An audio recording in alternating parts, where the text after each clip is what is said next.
everyone. Welcome to FlexCon version of what month are we in? I forgot my days and my month. So we're in May, right? Yeah, definitely. Hi, Shy, Samantha, Missy, Aaron, Dan, Promise, Diana. We have people coming in and out. We are glad that you have joined us. It is networking time. So if you see the networking icon to your left, you can go ahead and click on that. And remember, you have 3 minutes to connect and you don't know who you're going to be getting. So network and have fun. We'll see you in a few. All righty, everyone. Come back to the stage. Welcome to FlexCon, the number 2, the second one. I am so excited at the opportunity to be able to do this again. Back at it again one more time for May, as Ed was saying. Had a little technical difficulties with getting the DJ on, so we're still working that out. But I think that we just wanted to take this moment to thank everyone who signed up. If you are watching right now on LinkedIn, Facebook, Twitter, or YouTube, definitely check out these great upcoming speakers. You can't ask them questions, though. That's going to be the catch. If you want to be able to ask them questions, as you can see, the conferencing platform that we're using right now, you have to click on the link, go ahead and get a free ticket, join in to the fun, because you'll be able to network. You'll be able to meet the other conference attendees as well. You will also be able to ask questions directly on video to our speakers as they step off of the stage as well. So definitely, if you're watching this on any of the social media platforms, we're not going to answer your comments. Come into the platform, come into the conference to actually ask a question, and we'll get those questions answered for you. But don't take it personal. Let's just put that out there. Yeah, don't take it personal at all. But we want to drive you to the platform. We want you to sign up as part of the conference. And so in order to do that, one of the perks is being able to ask questions. Yes, it is. So we have a great lineup today. I'm excited, if you can see. So what are you looking forward to, Jabril? Look, the whole point of FlexCon, of course, and this is something that stemmed out of what we've been working on with inclusion, which is being able to build an ecosystem around freelance, flexible, and remote work. And of course, all the things that have been going on with COVID, it has created a situation where now we're all at the house virtually. You know, it's people out and about now. Restrictions are being, being released to a certain extent. But at the same time, a lot of us are still at the house. We're looking for ways to find work. We're looking for ways to build ourselves as independent professionals that don't have to be stuck to a 9-to-5, right? You know, I'm all for that. So we are definitely still pushing the initiative of everyone joining the community. If you are not a part of the online community for inclusion, we will be sending out more information for that. But you can definitely go to inclusion.co/community. And from there, you'll get access to our online community. It is free. And we have over 600 people in there right now. So we're really excited about that because the community just keeps growing. And also we have different groups for developers, designers, the admin people. We are putting more jobs out there, especially the ones that we get for our online workplace. So if you have any experience, it can be admin experience, it can be customer service experience, go to inclusion.co, which is the marketplace, and put your website, or not your website, if you do have a website, please do showcase that, because a lot of our business people do look for that as well. It's not mandatory, but definitely mandatory that you do have a professional resume out there. And we just want to highlight your experience. We also have FlexWorks, which is our sometimes impromptu video podcast, and we allow freelancers and business owners to showcase themselves for 15 minutes.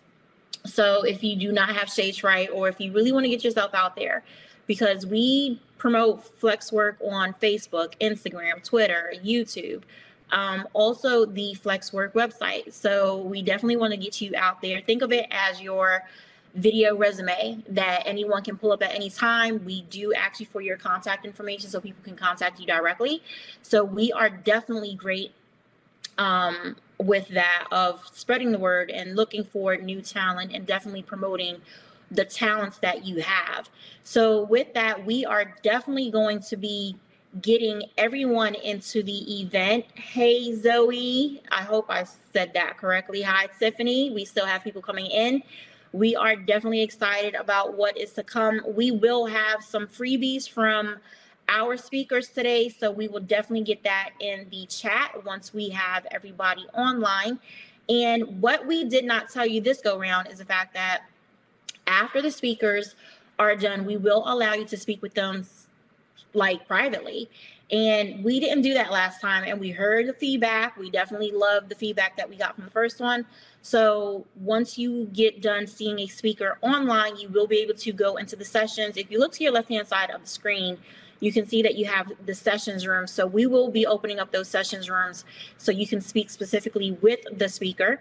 And also you can ask whatever questions, get more info from them. A lot of our speakers today are definitely handing out freebies of assessments, of, download PDFs. We do have some that are taking online consultations, if I'm not mistaken. So be on the lookout for those that speak specifically to you. We all know that whatever you hear today may not just mesh with you altogether. Take the meat, throw away the bones. That's how we say it. And if you find someone that is in need of hearing this, we are streaming live for the first time for FlexCon on Facebook, LinkedIn, and everything else. So we are definitely looking forward to that. And Alan, are you available to hop in on stage?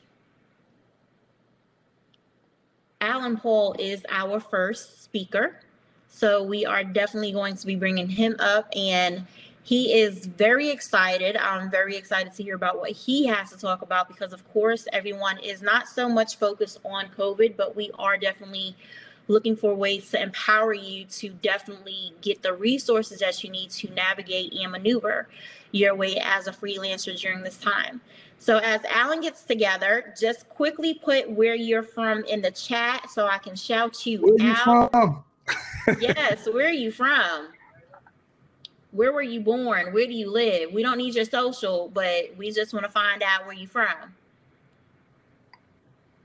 Oh, there's our DJ. Technical difficulties. Right. We're gonna bring him in real quick while Alan's today. on here. Yeah, so we're just gonna do impromptu like we're usually used to, but we're all good with that. Yeah, we're gonna let him see if he pops in really quickly. He was setting up, and I'll be honest with you, we had some time zone issues.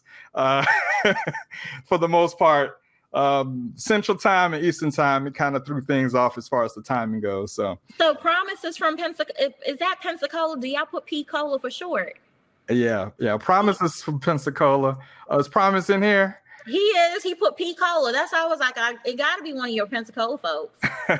California. Shy is in St. Louis, Missouri. Konata is from New York, but he is in Atlanta. Konata is one of the speakers today. He is not DJing, so he is switching hats. Very excited about that. Zoe, thank you for putting the pronounce or the enunciation of your name. Thank you. You are coming in from Marietta. Dan is coming in from ATL. Aaron is coming from Indianapolis, originally from Chicago. That is cool. Andre is coming from NYC, living up north of Beantown. And Alan is trying to get back in. We are going to get him back in so we can get going, but definitely keep it coming of where you're from. Tangie, you're originally from New York too? And she's in Atlanta. Tangie's one of the speakers too. Definitely excited about hearing her speak. Definitely.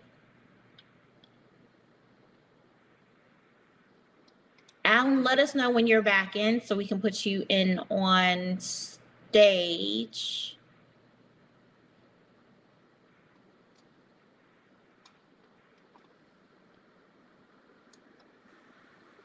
So let's do this as well. If you haven't put in where you're from or where you are currently living now, list one thing that you've learned over the past 60 days. It could be something personally, professionally. It can be anything. What have you learned new that you're pretty excited about? Cornelius is from Austin, originally from Mississippi.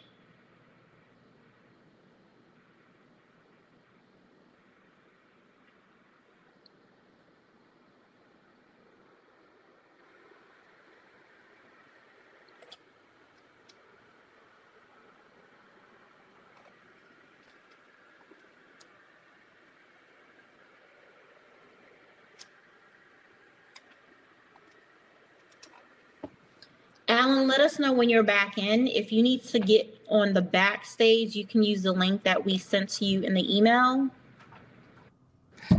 Yeah, definitely, Alan. Please log back in with that link that was sent to you in the email, and that'll take you actually back to the backstage.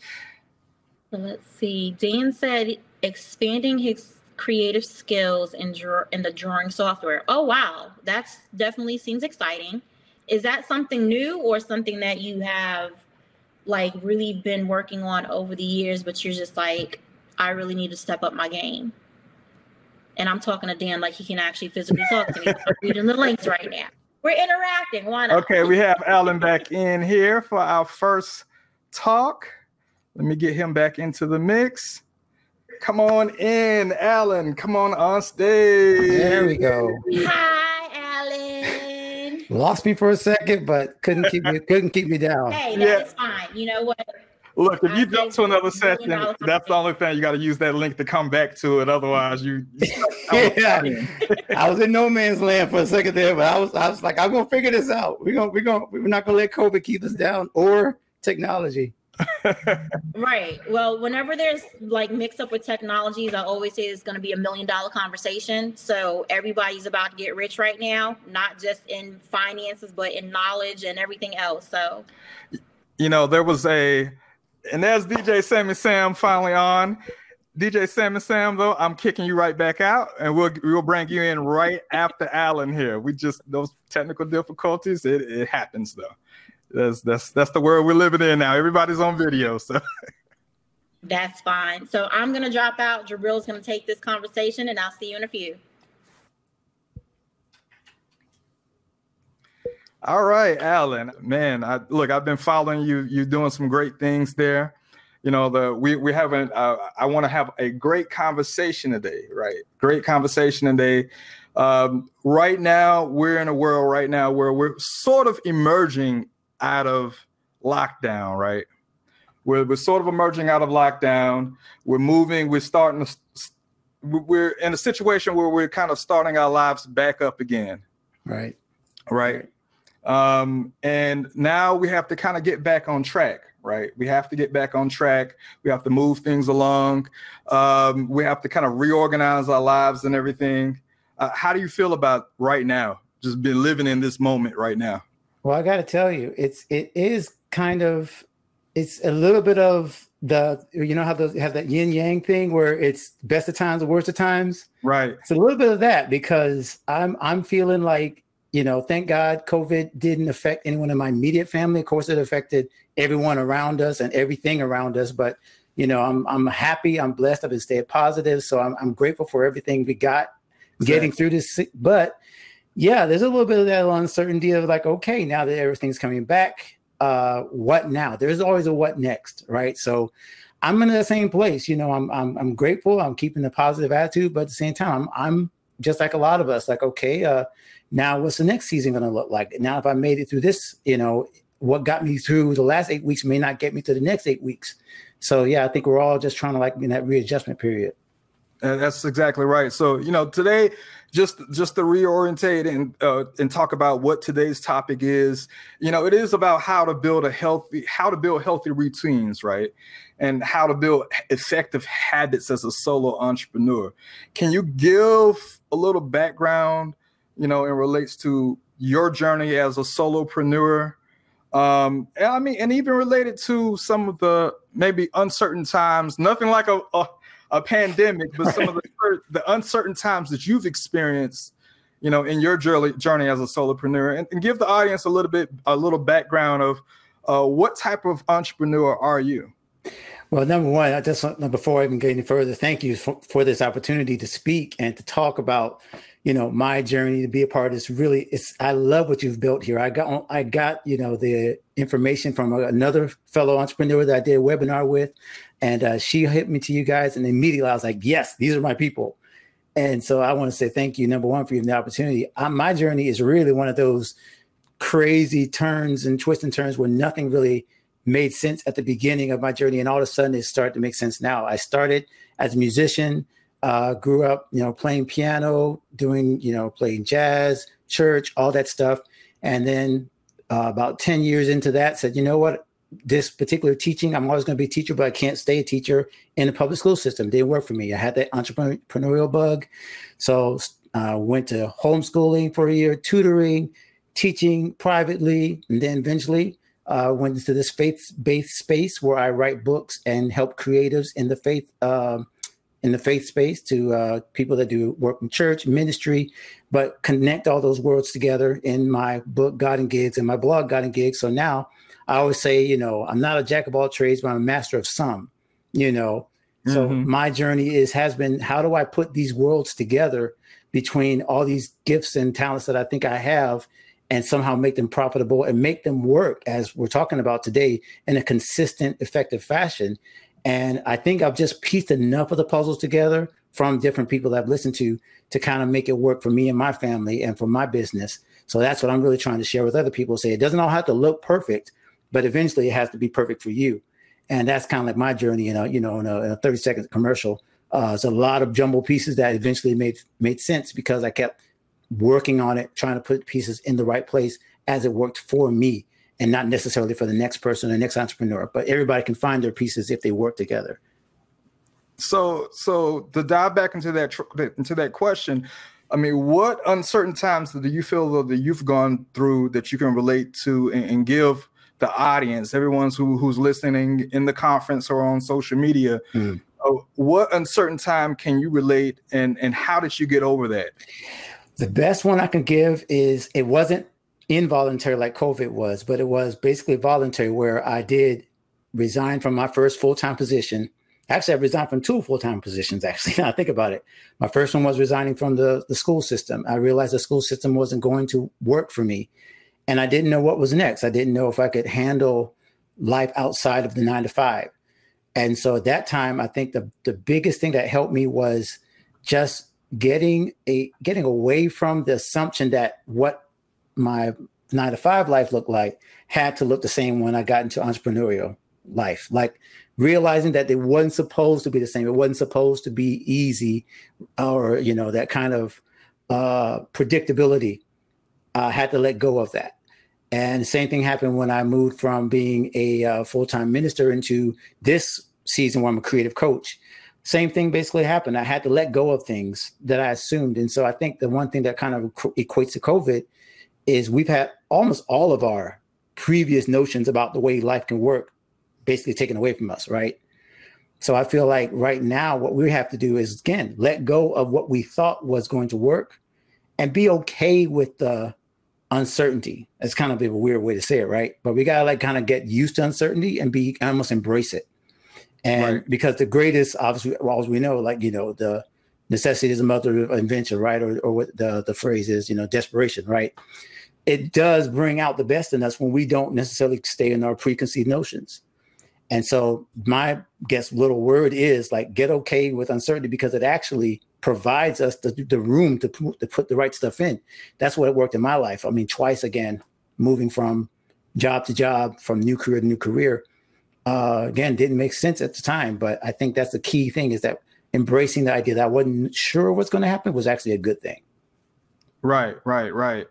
You know, I was reading an article, a buddy of mine, James Oliver, he has a blog called Parentpreneur. And so that's one of his, a book that he's written, and it talks about him being a father, a parent, and an entrepreneur, right? And so he just interviewed Mark Cuban, Okay. And Mark Cuban said, he said this is the best time to become independent, to start a business, to become an entrepreneur, to be a solopreneur, to get into freelancing, to be able to build an income off of multiple revenue streams and so forth, right? And I truly believe that this is a time for innovation, or this is a time for being able to a time of rebirth to a big extent, right? Absolutely. How do you see that? How did that lead into your blogs, the writings that you've created with God and Gifts, and God and Gig, excuse me, and how does that relate to now? So just talk about that story of what really led up into that point where you decided, I'm gonna become a coach and I'm going to create this blog. That's actually a great question, because I think I was talking about this with a friend of mine, that the longer I've done it, now it's been 5 years, right? It's crazy. I've just interviewed in my podcast one of the gentlemen, Trent Phillips, was a musical director for Donnie McClurkin. And he was the first guy that back then he was already on like a national stage. Here I am just working down here in South Florida at a small church. And at that time, I kind of had the germinating idea of, well, no one's really helping this particular segment of the population, right? Here's a market, right? Here's a market, whether it be musicians, creators, entrepreneurs, freelancers. There's a market here of people that aren't being served in this particular area when it comes to lifestyle, faith, career, relationships. But I had no idea what that looked like. And I definitely didn't think it was profitable. I didn't think I could build a world on it. I think, number one, getting people like Trent, who I shout him out because I literally just interviewed him. It was a full circle, right? 5 years later, I'm talking to him like a colleague, because we both are doing the same type of thing. We're coaching, we're consulting, we're helping other people to do what they do. But I just didn't see it at the time. So I think the multiple streams of income and all those types of things that come, you got to get around people that believe what you believe and know what you know more than you know. And like you said with Mark Cuban, I know for sure one of his big things has been, you've got to get around, big thinkers. You got to get around people, the Shark Tank thing, the Damon Johns of the world. You got to get around them and not be stuck in your own mindset and just listen. And so I feel like one of the things that helped me get into the point of doing that blog was I started writing, didn't have any reason to write blogs. Had no audience. But one of those blogs, I think in March of 2015, had 40,000 views in 24 hours, out of nowhere with no audience.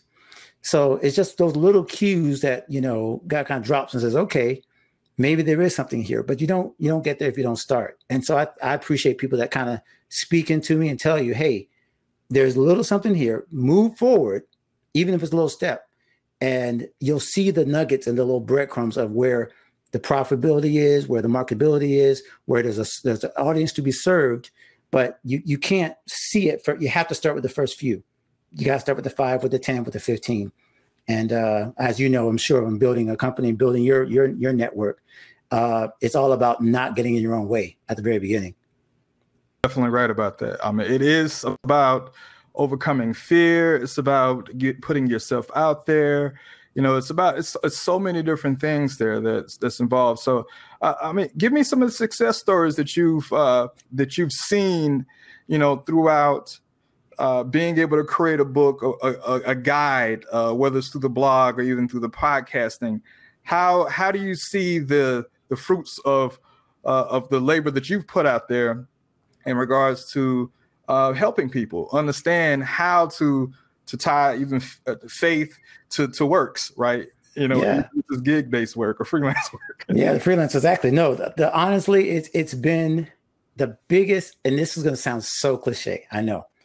The biggest reward has been the relationships. Like that cannot be overstated. The fact that there are people in right here in South Florida, people who are calling, texting, saying, thank you so much for even just, putting out that podcast. It just reminded me I can get to these next 2 weeks, or here's something that, a person I didn't think I'd be in interaction with, 3 or 4 years ago, who now I can call a good friend, and we can just shoot the breeze about albums or, like, honestly, I wish I could give you a number, right? Give you how many, podcast downloads I have and how many, books I sold and, being able to DM this artist, this Grammy artist. That's all cool. But to me, it's the little stories. It honestly is the little stories of getting inside someone's world that lets you in your world. Because this is permission-based marketing, right? Mm-hmm. In the internet, nobody has to listen, especially this world where everybody's live. So for me, the biggest success stories are those little moments. Now, I am glad I've had the podcast for, 62 episodes now.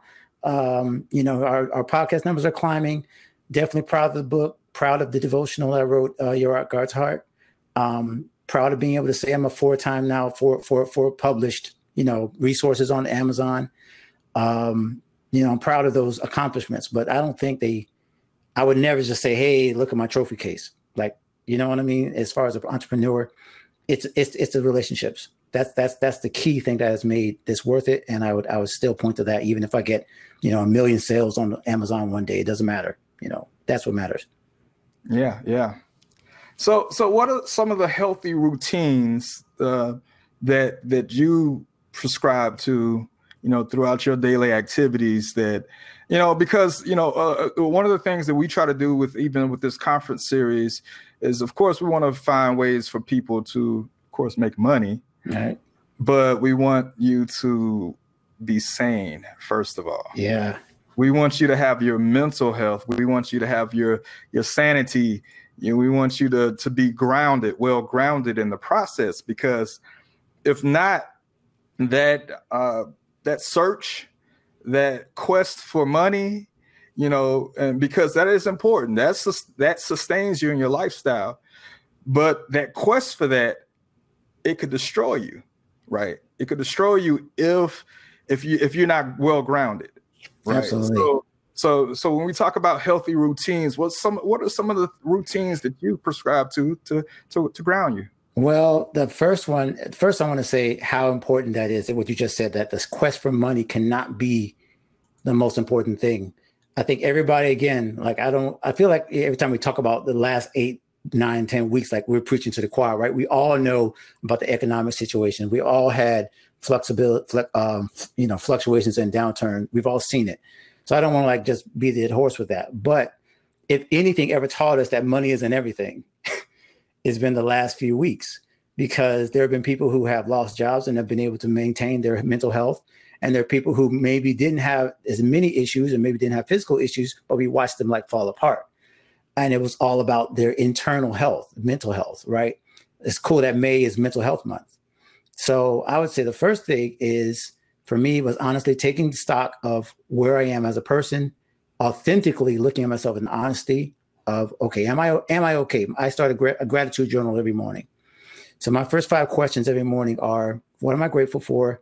And then how do I feel right now? And I have to be honest with that second question, because then the third question might be something like, what's a win for today? Or what do I want to achieve today? What kind of a person am I going to be? But if I don't answer that first question, how do I feel right this second? If I don't feel very good, if I feel sad, if this day is kind of gloomy and it's kind of this quarantine is weighing on me, I got to have some authenticity, because if I can't answer to myself, I'm not gonna be able to answer to anybody else, any customer, anybody, right? If I lie to myself, I'm lying to everyone. So right. That's my first thing as far as it's been really helping me this last 8 weeks has been authenticity internally. And the second thing, honestly, this is going to sound very, again, kind of cliche, is rest. That 2:00 nap, man, that 2:00 nap. I used to feel guilty. I read a book called Win by Daniel Pink.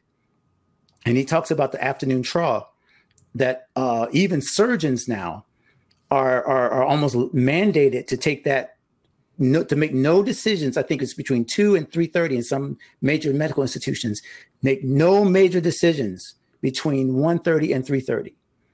You know what's ironic about that is my daughter, who's 5, she's 6 now, but they've eliminated nap time even for the younger kids. But what you're saying is that adults, older adults, we need to adopt some type of midday downtime at least, right? The science is clear. That's why I'm telling you about that book. When that freed me, man, because I was I felt I'm just getting older. I'm just one of those people that just can't stay awake. And I used to worship the grind. I used to worship the hustle, staying up all night. And then I saw the data that says literally that our brains, there were estimates that there are more accidents, more medical mistakes, more mistakes with money between those afternoon hours than any other time during the day. So for me, just realizing that, hey, just because, the rest of the world might be hustling, I need to know my own rhythm. And some of that means my 2 o'clock, 3 o'clock, my phone goes on do not disturb automatically. And it reminds me, like, and my wife and all my children will tell you, if dad doesn't get that 18 minutes, I mean, I do schedule it 18 minutes, the same song in the same 18 minutes. And now I've trained my body where I really don't need caffeine or anything to wake back up, but it really does recharge the brain. There's another thinker that says, tired eyes seldom see a bright future. And when your brain is shut down and you're just stressed, you can't see to make good decisions, business-wise, financial-wise, spiritually, none of that. So it sounds, again, pretty in kindergarten, but yeah, I wish they had nap time. They had the right idea for those. I wish they wouldn't take it out of schools because, rest and sleep have been a big part of me keeping myself together. Right. What else? As far as, I mean, because let's not jump around the bush. You're a spiritual man, right? Yes. And it's Sunday. It's a spiritual day for many people out there, even though physically they can't be in a church, or in a spiritual setting. But during this time, I mean, what are you doing to stay in touch with your spirituality while, even just going through this whole COVID situation, and even as just without this situation as a solo entrepreneur, even before this? Well, thank you so much for opening that door. You're right. Like, I love the fact that I don't have to change what I'm talking about when I switch into spiritual matters, because, God is God of everything. So when I talk about this stuff, it's who I am. So I appreciate you even like recognizing that part. Spiritually speaking, one of the funny things that my church did, not funny, but just an interesting way of reminding us, we're actually releasing worship projects. We've been doing, like a lot of churches, online services every week. But one of the things they asked is like, okay, what are you singing? What's your worship song? What are you singing to yourself? And my thing, again, talk about consistent habits, right? My thing was the same worship song or the same hymn for me when I wash my hands, because we all had that hand wash in 20 seconds, right? And right. So every time I went to go wash my hands, it was like to sing the chorus of How Great Thou Art, because it's exactly 20 seconds. And just reminding myself over and over again, keeping myself, again, the authenticity with myself includes the authenticity with God, because if he sees me as I really am, if I'm nervous, scared, worried, I got to be honest with him as much as I'm honest with myself. And so really walking through this last 8 weeks or 10 weeks, I've gotten closer. I've realized fear is okay to feel as long as I overcome it with faith. Obviously, reading my word, getting to the Bible. My 2 o'clock is my nap time, but my 10 o'clock is 10 and 2, right? 10 and 2, like the wheel. Mm-hmm. So I got 10 is my devotional and 2 is my nap. So those two got to be bookend, man, or else I fall apart. And the 10 o'clock, again, is actually the best part of my day. I read a devotional by a man named Bob Sorge, and his book said, don't give God the first if it's not the best. And so my first part of my day, I'm still groggy. So 10 o'clock is my devotional. When I really awake, like that's the moment that I want to get in this computer and nail it. And it's like, oh, wait. Like I can't just jump in as much as I'm awake and ready to go. I got to sit down again, the kind of that pause button, that Selah, the Psalms call it Selah, right? Pause and reflect. So those moments of pausing and reflecting have been like key to me, man. Like I'm telling you, like it's, again, I wish they were more like deep, but these are the things that to me have been instrumental in and again, the podcast and the group, all the work ethic things have grown because I felt more centered. And if I wasn't more centered, I wouldn't have made, again, the right decisions to, okay, let's keep advertising in Facebook. Let's keep tweeting. Right. Let's keep, you know what I mean? Didn't feel comfortable selling, but let's keep telling people that I want to sell or create my music or, create the live stream. And those things came out of a place where I didn't feel the stress, and the stress alleviated when I kept the routine of checking in with God, checking in with my spirituality, keeping connections with my friends and my family and my church. Right. That was all key, all of it. This, even going through this situation, even being an entrepreneur or being a freelancer, being on the grind, this has thrown a lot of people off of their game. But then it has also strengthened a lot of people. Yeah. It's been able to, this whole situation, even before that, I think that there are a certain amount of people, they realize certain milestones in their lives, accomplishments. They come into a heightened level of enlightenment. But this situation here with the virus, it has broken a lot of people, but it has strengthened a lot of people's resolve as well. Now, my son came to me and was like, Dad, a lot of the stuff that you were trying to tell me, he's 18, about to be 19. Mm-hmm. A lot of stuff you were trying to tell me, I just didn't understand it. And I wouldn't have understood it now. And I wouldn't have understood it, though, without these events that have happened. Right. So I think it is strengthening a lot of people's resolve. Right. And so that's great that it's doing that for you as well. As we get ready to wrap things up, we have about 5 minutes left with you. What other tips do you have for these freelancers, for the remote workers, for the people now that are working from home? And Eb, I see you've popped back in, if you have any questions that you want to ask as well. But, Alan, what other tips do you have and for these freelancers to be able to thrive, especially during this time? Well, number one, thanks again for this opportunity, man. This has been super fun, man. I really, I'm going to be bouncing in like a lot of other people, but I want to hear what everyone else has to say, because we need more of this. This is the first thing I'll probably even throw this in as a bonus before we start. The tips is the community, right? Mm-hmm. We have to stay in community. My pastor said it very well. He said, this is not social distancing. This is physical distancing. We cannot operate in social distancing. We've been more social in the last 10 weeks than most of us have been for years. So I want to say first that the community, you've got to continue to stay in community. And then the 5 steps I was going to mention, even in terms of just quick tips. One is obviously to really check in with your emotions. Make sure you keep affirming yourself every day.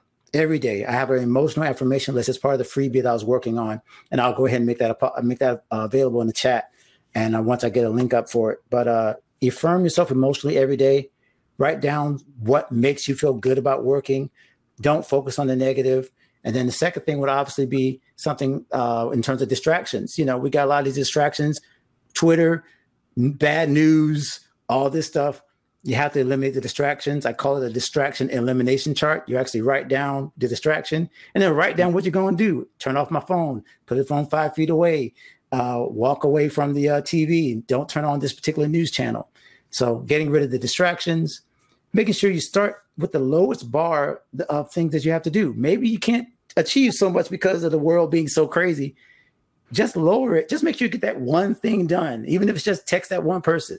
Create that one networking opportunity. Just send that one tweet, but make sure it's a tweet that actually will get you, 1% closer to where you got to be, right? So you do the 1% over time, you've improved 365% over the course of a year, right? So just 1% of the job, instead of trying to go for the mountaintop experience every day. As freelancers, we want to, achieve these mountaintop experiences, but you got to start small. So sometimes I tell people, lower the bar a little bit. If you just give yourself a celebration for finishing that one little thing, and you can't improve on a habit that has not been established. Right. So establish the habit first. Walk 5 feet to your driveway and back before you try to do the marathon. So yeah, those are just some of the tips I like to throw out there. Again, I have a lot of this in my 5 steps to focus freelancing that we were just putting together. I literally saw it. I was like, why didn't I put that together? So I put it together. I got the PDF almost done. So I'll make sure to put that together so that all the actual links and things like that I'm suggesting are available to anybody that wants it. And that's awesome. Look, and if everybody, once again, if you're watching this on LinkedIn, Twitter, YouTube, or Facebook, Unfortunately, any questions that you or comments that you're posting, we can't see them because we're in our specialized conferencing platform. And that means if you go to flex-con.co, you definitely will be able to enter into the conference. And as you can see right now, people are typing out messages and questions and so forth. You'll be able to participate in that as well. And you'll be able to, right after this conversation, you will also be able to go into the special session with Alan to follow up and ask him any questions as well after this talk. Alan, this has been awesome. This has been great. And so you have a few freebies that you're going to have. We're going to put out there. Eb, those freebies, they're going to be in the Slack group. Is that correct? Right. So once Alan gets them done, I'll get them from him, and then we'll shoot out emails to everyone that has participated today and put it in the community. If you're not a part of the community and you're joining us today, just visit us at inclusionwithaz.co/community. And you can jump right in and network with 600 plus people. Again, 600 plus people. A month ago, we started at 200. So everybody give each other a high five. Yes. Way excited with that.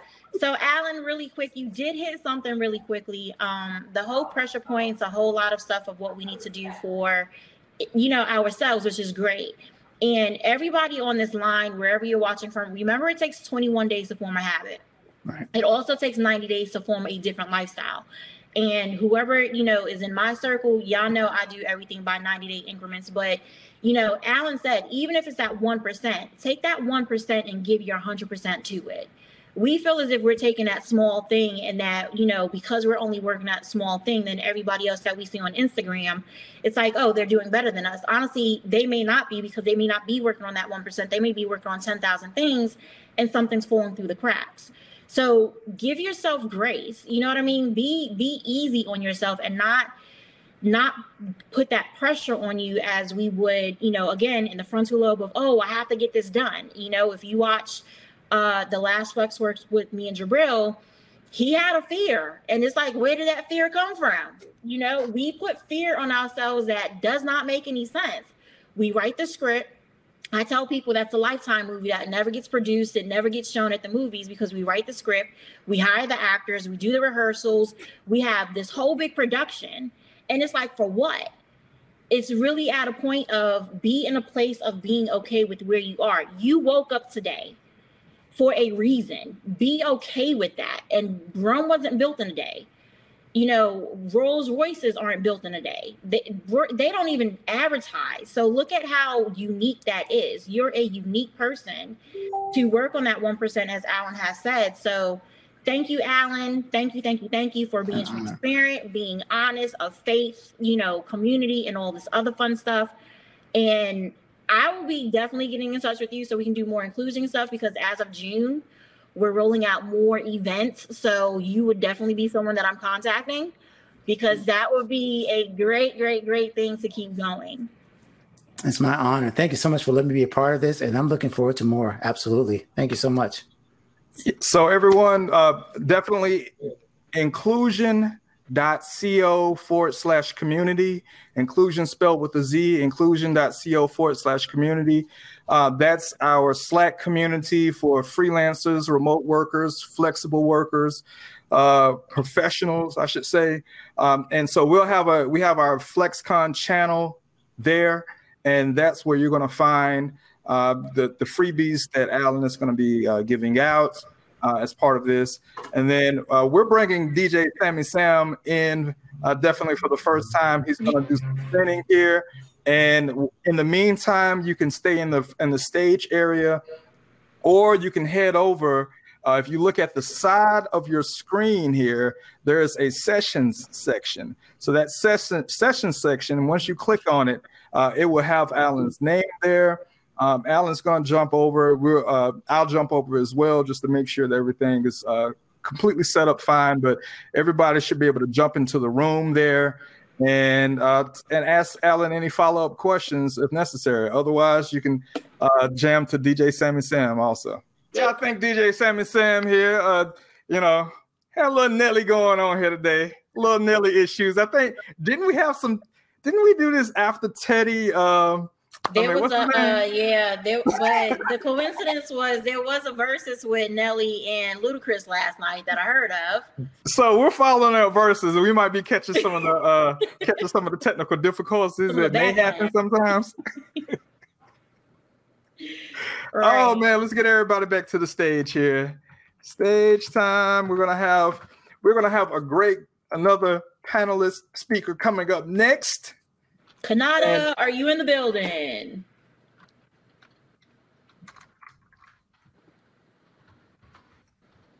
Everyone back to the stage. Yes. And thanks again, Alan. I see you are answering questions in chat. Definitely look forward to having you back fairly soon. Yeah. I think everyone's still networking. Look, people out here networking. One of the things we've been hearing about this platform is the fact that, look, people have never experienced nothing like this. It's their first time compared to a Zoom, which is amazing because this is a lot different. This allows everyone to come in and connect with each other in one ecosystem. So if you're watching this I don't know who's watching. I know we're streaming right now to Facebook. Global. We're streaming to LinkedIn. We're streaming on Periscope through Twitter and all of these different social media platforms also. So if you are watching this and you do comment, we can't see your comment. We're streaming to those. You have to go to flex-con.co,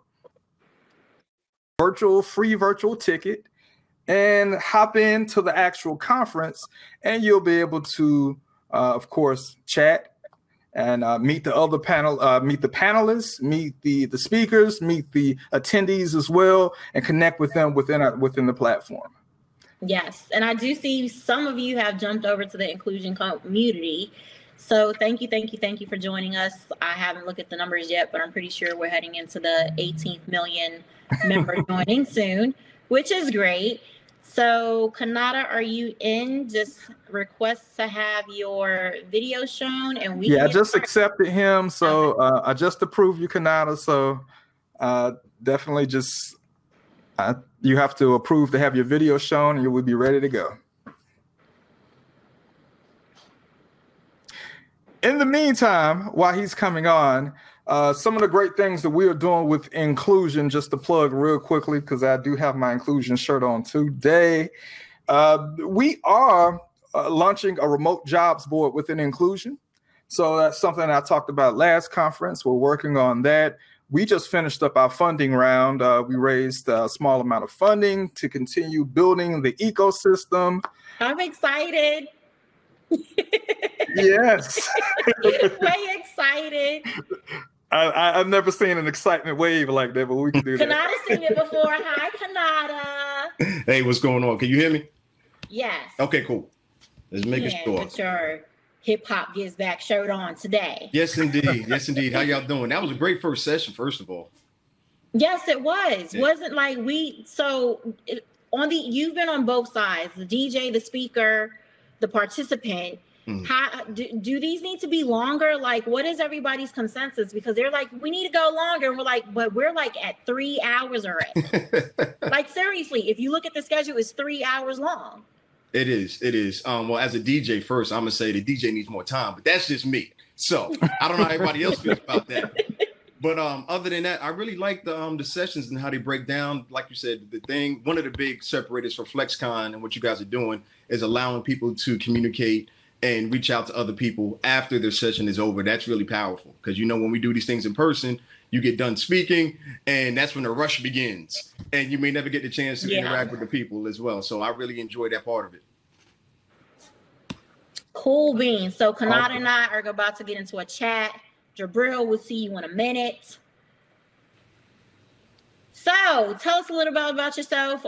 Those who did attend last FlexCon, yes, he was the DJ. And when we talk about multiple streams of income, Konata is one of those people that have multiple streams of income. So outside of being a DJ, tell us a little bit about yourself. Definitely talk about how you've gotten started.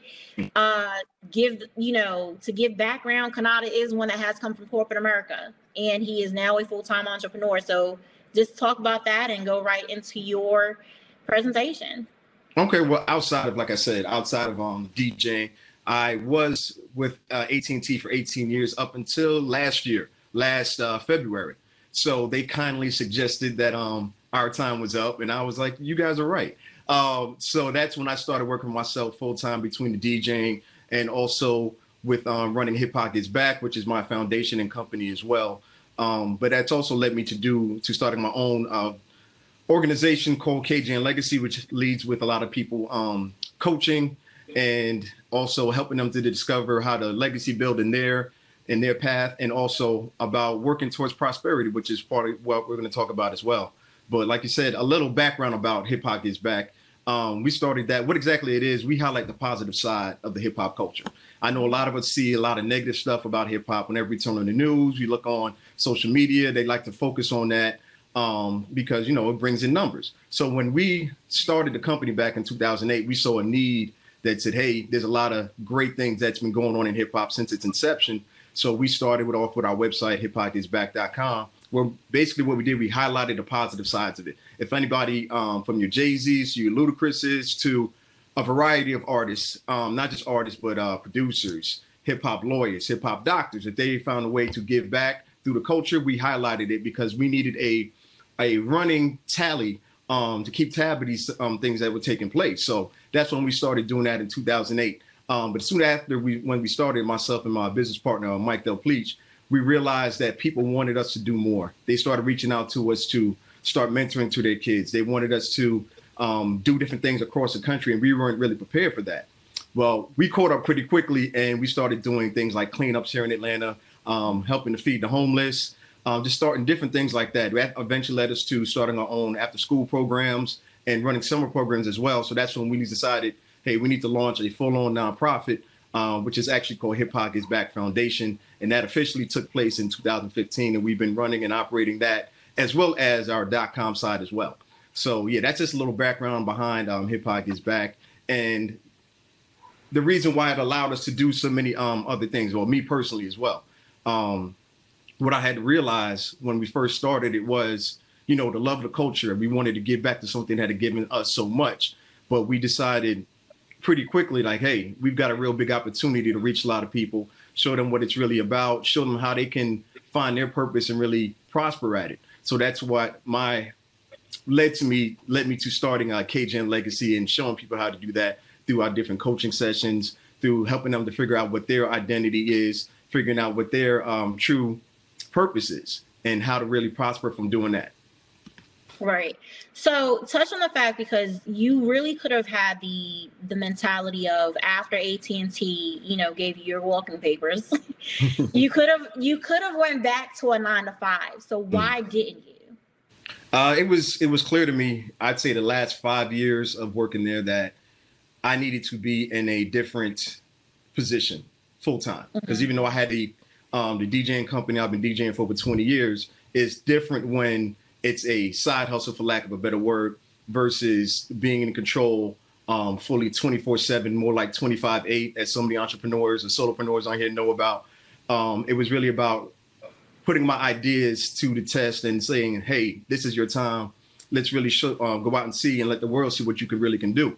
Because one of my personal passions is showing other people, hey, I can do it, you can do it too. We may not come from the best backgrounds or had the most support growing up or coming through, but if I can do what they consider unpopular or less known things, especially coming from Black men and Black women as well, then hey, you can do it as well. So that's why I share so much of my story on social media. I share, I have an 18-year-old daughter now. I've been sharing her and how much I spent with time with her and, volunteering at her school and doing these different things that they don't particularly normally see Black fathers doing. So that was just one aspect of it. But it was just about showing them, hey, you may not think this is what we're supposed to be doing or it's even possible to do, but this is really how you can take yourself and push all of your talents to another level. Right. So you and I, we've been working with each other for over 10 years now. Yes. And to see your growth in your journey, can you honestly say that you were at the gung-ho of, yes, let me become a full-time entrepreneur? Or did you have some type of hesitation? Oh yeah, Because definitely. right, because even over the years, you know me, I'm like, well, why are you still here? And it's like, well, what do you mean why? So talk about that process, because everybody knows me. I'm like, if you don't have to be where you are miserable, then let's find something else for you to do. Right. So how did you get to that process of getting over technically part of the imposter syndrome? Because I mean, we all deal with that, but then also the fear, the comfortability of, you know, the 9-to-5 paycheck. How did you get over that? It was really more of understanding who I am and what I'm supposed to be doing. Once again, I'm 42 now. I got to update that. So back when I was around 27, 28, I was going through a type of depression. And this is before when everyone was talking about depression. I didn't even realize that's what it was.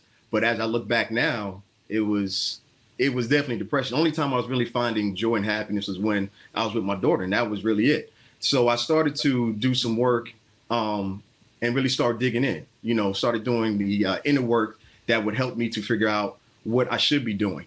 And it's really something I had been known for a long time, even back as far as college, but, you know, it was suppressed, saying, I don't know that route, I don't know what it looks like. So that was part of the imposter syndrome as well. It's like, okay, can you really do this? So it's about helping people through your gifts and through your own personal goals. So I started recognizing, you know, people saying, hey, you know, you should look into this coaching thing more seriously. You should really share your story more often. So that's what I started doing. And that's when I started, you know, following along and understanding what my authentic path is supposed to be. That's why I was so happy to hear Alan talk about one of my favorite words, authenticity, because it really continues and ends with that one word. As long as you're being your full authentic self and understanding what that means, it'll really lead you to where you should be going. So lead into knowing yourself, because you have something called Welcome to the Jungle, which is totally awesome. I don't know what animal I am. I think what am I? A turtle? One of those? You are a turtle and lion. Well, this is the thing about Welcome to the Jungle. And I'll backtrack a little bit. Yes, because we'll start talking about the animals, and we'll get too deep. But basically, Welcome to the Jungle is somewhat of a communication and personality assessment that will help you to improve your communication with your personal and professional relationships. So it's something that I've been certified in for over 2 years now. And the reason why I enjoy it and love sharing it with my clients is it's impactful. It really changes how your perception of yourself and your relationships as well. So it'll help with those kind of communications. So that's kind of like a little background. Now, the way it works is they take representation of animals in the jungle. So there's a lion, there's a flamingo, there's a chameleon, and there's a turtle. And basically your personality types and how you view yourself will show you what we refer to as your superpower. Mm-hmm. So for example, a lion as by trait is a very demanding, take control, let's get to the end cause, end of the project type of thing. Whereas a turtle is somebody who's very, very detailed, needs to know the next steps, maybe somewhat hesitant in certain areas. But the thing that everyone needs to understand is, and I explained it during our debrief session, is every one of us has all 4 animals in us. It's just a matter of how much. So as you know from working with me, my personality, my main superpower is lion and flamingo. So that is very evident with me, you know, being able to speak and being very outgoing, but also I'm not very detail oriented when it comes to the minute details. Like I have a little bit of turtle, but it doesn't last long. So the thing about it is, and understanding what my authentic self and my communication style is I can operate in that turtle realm for a little while, but then I know when to retreat back to what I'm comfortable at, being a flamingo, being a lion, because that's where I'm most comfortable at, and that's where I make the most impact. And that's what it's really about, understanding how you can communicate with others in the workplace, whether it be virtually or in person, your personal relationships at home, with your kids, with your spouse or the significant other as well. And that's why I really enjoy sharing Welcome to the Jungle assessment with people. And it opens up and shows their strengths. It shows areas that you want to improve on. And it shows your path to prosperity. Right. So let's talk about that for a minute. What is the importance of, even as a freelancer, of knowing yourself? because you and I have had conversations of making sure that you're serving the people who you're called to, not just because you want, money in your pocket. Right. So talk about that a little bit more, because you even touched on the clarity and prosperity. I mean, all of that goes hand in hand. So why is that important for freelancers, remote workers, small business owners, and everyone else? It's key, because it's something that I refer to with my clients called CIA, and that stands for your core, your identity, and your awareness. It's about operating from your core so that you are working in a role that you're supposed to be working in, whether that be in a leader role, whether that be in an operational role, whether that be in a support role. And the thing about it is, to be a true leader, because we're here talking about leadership as well, is understanding that you can serve in one role and also lead in others. And one of the many other things that I do, with the volunteering things that I do, I may not be in a full leader role, but I understand that I'm here to support those leaders in that time. Right. But as it comes back, and, with running my company and running our foundation, those skills that I learned help me to operate as a full leader who can be effective and really impact others' lives. So that's the C. Now, the identity part is one of the things that's so key to us. It's about learning and knowing what your identity is. And it's your identity at that particular time, so it starts off with your own personal identity and knowing who you are. And that's what Welcome to the Jungle helps you to figure out. A lot of us may know our identity, but it helps to develop it so it can grow and truly manifest on a different level. So that's the key part about the I, the identity, knowing where you are right now and knowing where you want to get to. And then the A, like I said, stands for awareness. It's also about continually raising that awareness in your life. It's about you being self-aware and also being aware of what's going on around you from the other people that you interact with.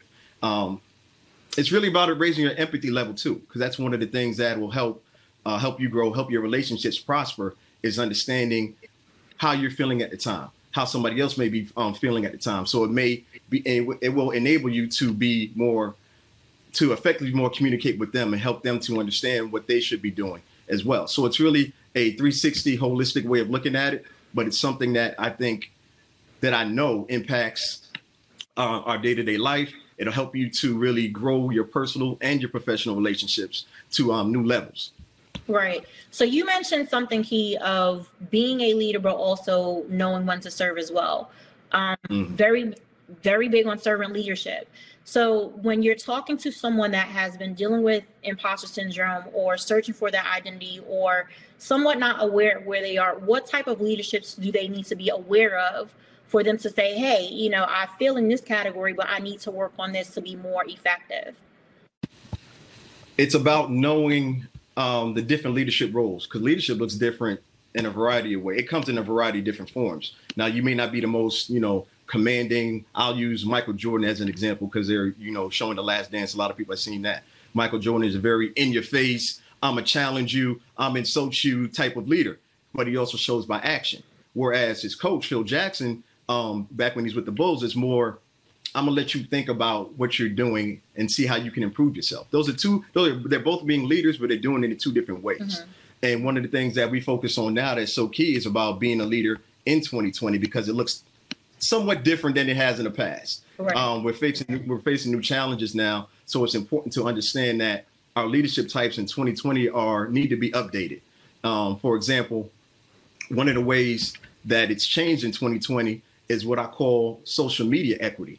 For you to be a leader, not just when you're interacting with somebody in person, but how you interact with them online as well. Right. That, as you know, is a big effect on how people reach out to us for possible business, for possible growth in relationships. But your social media equity speaks volumes for you, even when you're not in the presence of certain people. For example, like I said, we've been doing Hip Hop Is Back for over 10 years now. Once we got going with it, I would be out DJing and I would have people come up to me and want to talk about Hip Hop Is Back. Hopefully not while I'm DJing, but I may step off them and they be like, hey, I appreciate what you're doing. It's really important and it's really making a difference in how I view hip hop and how I view where we are as a people. So when that started happening, that let me know my social media equity was growing on different leaps and bounds. So we have to be aware of that at all times. Right. It's about being consistent in our message. It's about being vulnerable in our message as well, because that's how we connect with people. That's how they really can start believing in your message. So that social media equity is something similar to what we all know as sweat equity, but it's different now in 2020 because it's so much more, as we know, the numbers and the amount of people we can reach are at all-time levels. So we have to be aware of that. And we also have to understand that we can relate to people in one form, in one post, and also stay consistent in what our overall message is. Right. And then the second way I was going to speak about was our brand identity. There's that word identity again. It goes hand in hand with our levels of authenticity. That's about how we're consistent, stable, and we understand who we are from a core basis as well.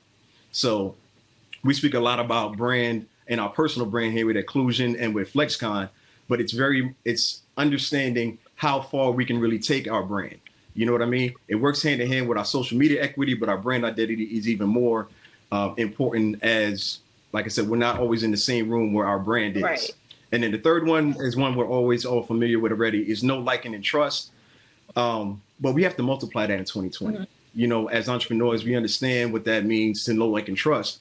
But I think the difference is now, whereas before we were finding answers for ourselves and our companies and our brands, we have to shift and pivot to that, to creating solutions. And what I mean by that is finding answers is something that's great for us, for our initial being, and maybe our immediate answer. When we are creating solutions, we're helping our entire community. We're helping our legacy and our next kids after us, because we're creating something that can be duplicated, not just where we're at, but in other communities. So now we're impacting other cities, we're impacting other countries, we're impacting the world possibly, because we're creating solutions that can be duplicated and shown and improved on step by step, year by year. So that's one thing that I really want us to understand. No like and trust, but multiplied in 2020 to where we're creating solutions over just finding an answer. Right. So you've touched on a couple of things. You touched on especially identity, because that's one thing that Jabril and I are working on, especially for the community, of putting together classes on how to increase their brand as freelancers, remote workers, and everything else. And some freelancers and remote workers may just say, you know, how do I duplicate myself, or how do I create that legacy? What advice would you give them? Because we know that you can multiply what you do. It's just a matter of how big do you want to expand, how high you want to go, and, you know, X, Y, Z. But those that are just starting out, or those that may not have even thought about, how do I expand? How do I duplicate? What are your words for them? Number one, get started. Start with what personally works from you and build from there. Reach out for more knowledge. Reach out to see how it can affect other professions and other people as well. And step by step, slowly, it'll start to grow. That's what's worked for Hip Hop Is Back. That's what's worked for me in this newer role that I'm in now. And it's also worked in my professional DJ business as well. Get started. Understand what your personal niche is, in other words, your identity and how it works and how it can benefit other people.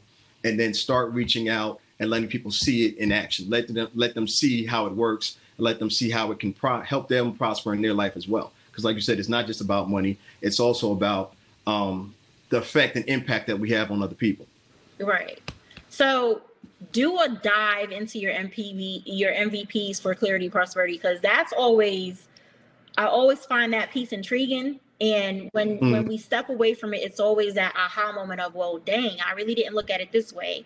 So give the people what you know that you can give. We do have actually 30 minutes left. We're doing pretty good. So we do, right. So we do have a couple of questions really quick. Zoe wants to know where they can take the assessment at. Zoe, you can, or everyone can actually go to Konata's website. It's K as in Konata, J as in John, that's not his middle name, and N as in Nicholson, legacy.com. If you look at the top right-hand side of the screen, it says take the free assessment, and you can link it there. Justin said social media equity, that's a word. Yes, it is. And I kind of flipped that. Yeah, I did. Right. And Shy has been asking the $100 million question that I have been asking for the past 10 years. Do you have a book? The book is in process. It's called The CSIs of Fatherhood, being consistent, stable, and knowing your identity when it comes to raising children and impacting children's lives. So that is in process. Yes. Okay. So Shy, that may not be a book that you may not think that you can read, but definitely there's always nuggets that Konata drops and anything that you can pull from. So we'll definitely, Yeah, that's the key part. Yeah. Go ahead. I'm sorry. We'll definitely let everyone know when that book is available. And because believe me, I've been waiting on it myself, but go ahead. No, I need to push, and I appreciate that though as well, because it's something that means a lot to help with my development, just starting to work on the book. And that's what encouraged me to keep going, because it's so impactful. It's so full of information. And I can say, because that means I have started on it. And it really is not, it's not just for fathers. It really has, like you said, it has nuggets. It has something for everyone. But I gear it towards this edition towards fatherhood, because I know what it meant for me to discover that. It's improved my relationship with my daughter probably tenfold. So it's about the lessons that I've learned. I'm not telling anyone how to raise their kids, but I'm sharing what people have shared with me that has worked, and how to really understand and pour into our kids on a daily basis, whether you're there in the home with them or not. But men are your primary niche as well, though, too, right? You do work with women, but yeah, it's interesting because I actually have more women clients right now than men. Oh wow! But yeah, that recently changed last week. But yeah, I definitely I can't even say I'm geared more towards working with men, because the information about understanding who you are and fulfilling your authenticity and working towards it, it's a universal thing, right? So it works for both. Right. It's still the same process. Of course, we'll come through different obstacles, but it's still the same process of working through those and understanding, hey, I'm learning about myself and how to better myself. Okay. So jump into the MVPs, because I know you have some great information to give with that. Yeah, like I said, I'm glad we got some time left, because like I said, I started working on really digging into my inner self and inner awareness when I was about 28, 29. And that helped me to develop what I call my MVPs. And these are my daily MVPs. And that stands for meditation, visualization, and prayer. And these three things, are something that I do on a daily basis to help me to not just stay focused, but stay clear of what I'm supposed to be doing. Helps me to find clarity when there's so much noise around us. I have a schedule to where I do my meditation at one time of the day. I do my visualization as soon as I wake up, and then I do my prayer at another time of the day. But those three things, I encourage everyone to find time to do. You may be new to meditation, or maybe never tried it before, but it's something that helps to, like they say, quiets the mind. It helps to keep focus and keep everything where it needs to be. And just doing meditation alone will open up new levels of awareness. And like I said, I'm very big on awareness and authenticity, because it helps you create alignment in your life. And when you have alignment, that helps the flow of what you're trying to accomplish get there even, I don't want to say quicker, but make sure you stay on the right path. And that's really what we have to do when it comes to dealing with what we're trying to accomplish, whether we're trying to just make money, but it's bigger than that, because I'm sure we all know somebody who's doing well off financially, but inside they got a lot of stuff going on, and they need to work through that. Doing and practicing your MVPs on a daily basis will help with that process. It'll keep you from being overwhelmed. It'll help you to find clarity in your life, and also help you to find answers that you didn't even know you were looking for. That's what that quiet part of the meditation does. I like what Alan said when he said he takes his 18-minute, and how precise it is, how it naps. I'm sure he wakes up with a lot of clarity after he's taken that nap. Because I can vouch for it. I've been through that similar type of process. I don't keep mine 18 minutes, but I've done it at that level before. And like you said, you don't wake up groggy or needing caffeine, because I don't drink coffee. I am anti-coffee, but that's another story. But that's why, like I said, practicing the meditation, practicing the visualization, and also praying on a daily basis is so key. And like I said, if you're new to meditation, we can walk through that.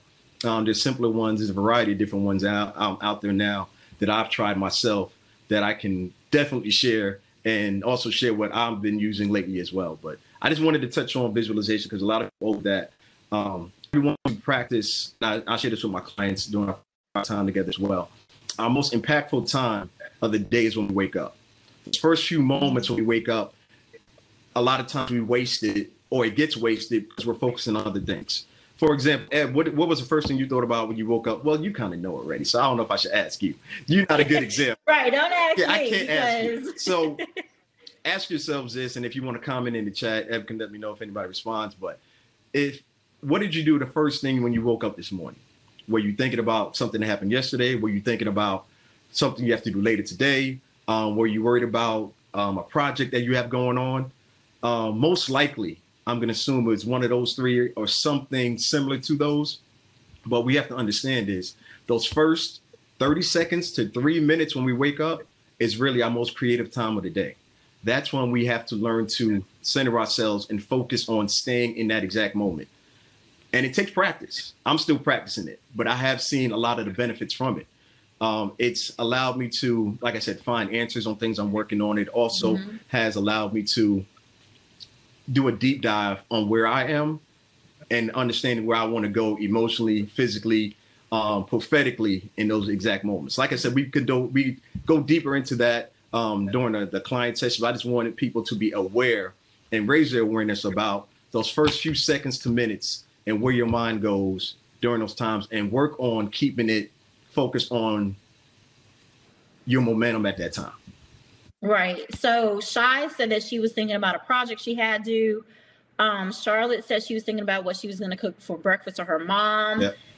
I hope I'm saying this right. Mia has said that she woke up definitely praying. So, and I mean, you raise a good question, because even I had to learn how to do that. Like before it was, let me just jump on the computer, like Alan said, the fear of missing out. But then it's like, we technically didn't go back to corporate America, so we don't have to be the worker bees. Right.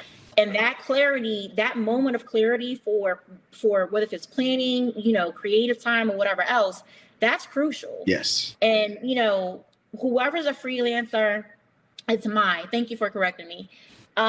Whoever is a freelancer, remote worker, even if you're working for corporate America, you still, like Konata said, still take that time and really be aware of what that is, because you're setting the pace for your day. And literally, if you're just like frantic the first thing you wake up, that's what you're going to carry with you the whole rest of the day. Right. So keep going. It is a powerful time that a lot of us don't get to leverage and really tap into because we're worried about what we have to do. And I was the same way. Like I said, it's still an ongoing process. I do not have it down pat at any level. You know what I mean? I woke up this morning and I was able to focus on that time, and it helped me to really for me to key in what I wanted to speak about during this session. But it also led me to say, hey, I can add this later on to one of my programs as well. So that those moments of creativity, we really have to tap into and pay attention to, and raise our awareness to say, hey, no, I'm not going to think about going to the gym right now. I'm not going to think about what I'm making for breakfast. I'm not thinking about that movie I watched last night or that Versus, for example. I'm going to focus on right now in this moment and see how I'm feeling and raise my awareness around that. Your life will be impacted just from doing that alone. I guarantee that, because I've seen the results from it. And this is something that, like I said, I'm currently practicing and haven't even maxed out as of yet. So do you have like a journal that you write in first thing when you wake up? Like how do you do that to help other people? Because this is fairly new for a lot of people, right? Even the whole meditation piece.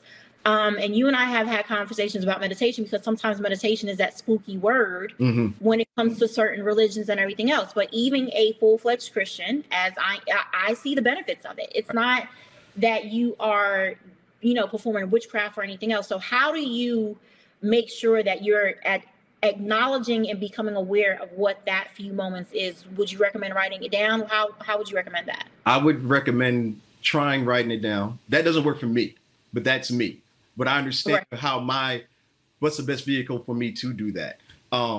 When I write stuff down, I call myself the whiteboard king, because I love whiteboards. They allow you to creatively think. I got bubble ideas, and it helps me to create a mental roadmap as I'm looking at it. So I don't journal right now, but I have done it in the past. And I noticed the most effective way for me to do it is to put it in my phone. So I use Evernote, for example. I'm sure you guys are familiar with that app. And I'll put my ideas, and it may not make any sense on there, but once I take it from there and then start putting it on a whiteboard, I can start piecing it together and it'll start making sense. That's what works best for me. Like I said, I did do journaling for a while. It did have a great benefit, but what I started doing with the journaling was writing a whole book, right? And like I said, that was great for me to go back and look on now where I'm at now. What's working for me now at the moment is putting it in Evernote and then using, like I said, the bubble factor, throwing it on a whiteboard and basically seeing what sticks for me and how I really feel about it. Like I said, it's different tactics for different people. If journaling works for you, then please continue it on. And what a friend of mine had to hit me to was, because he's a big journaler, he was like, you're journaling, but it's just your version of it. You know what I mean? By using Evernote, by using a whiteboard. Because you can actually revert back and look back and see where your thought process was going and turn that into an actual physical action that I need to make. And that's basically what journaling is. You know, it's allowing you to take record of how you're feeling at the moment and then seeing what changes do I need to make, or what area do I need to focus on right now to understand where I want to go. Oh, and something else you said before you go on, but especially coming from corporate America. Yes. As you know, entrepreneurship isn't for everybody. And I told one of my clients this last week. But the thing about leadership is it's about being a leader in your position at work or finding a position for you to max out your version of leadership. Because once again, it could go from pulling someone to the side and sharing information with them. That's being a leader. It could be the team lead role. It could be you striving for upper management. Like I said, it was through my process of being at AT&T and having that corporate experience to understanding where I wanted to put my ladder was in my own creation. I saw more of an impact and where my talents lie. It needed to be not in a physical or traditional way of climbing that ladder, but it's about creating that ladder for me. You know what I mean? So I still work with a couple of clients of mine who are in corporate America. I still work with organizations and other corporations as well. And we work great together.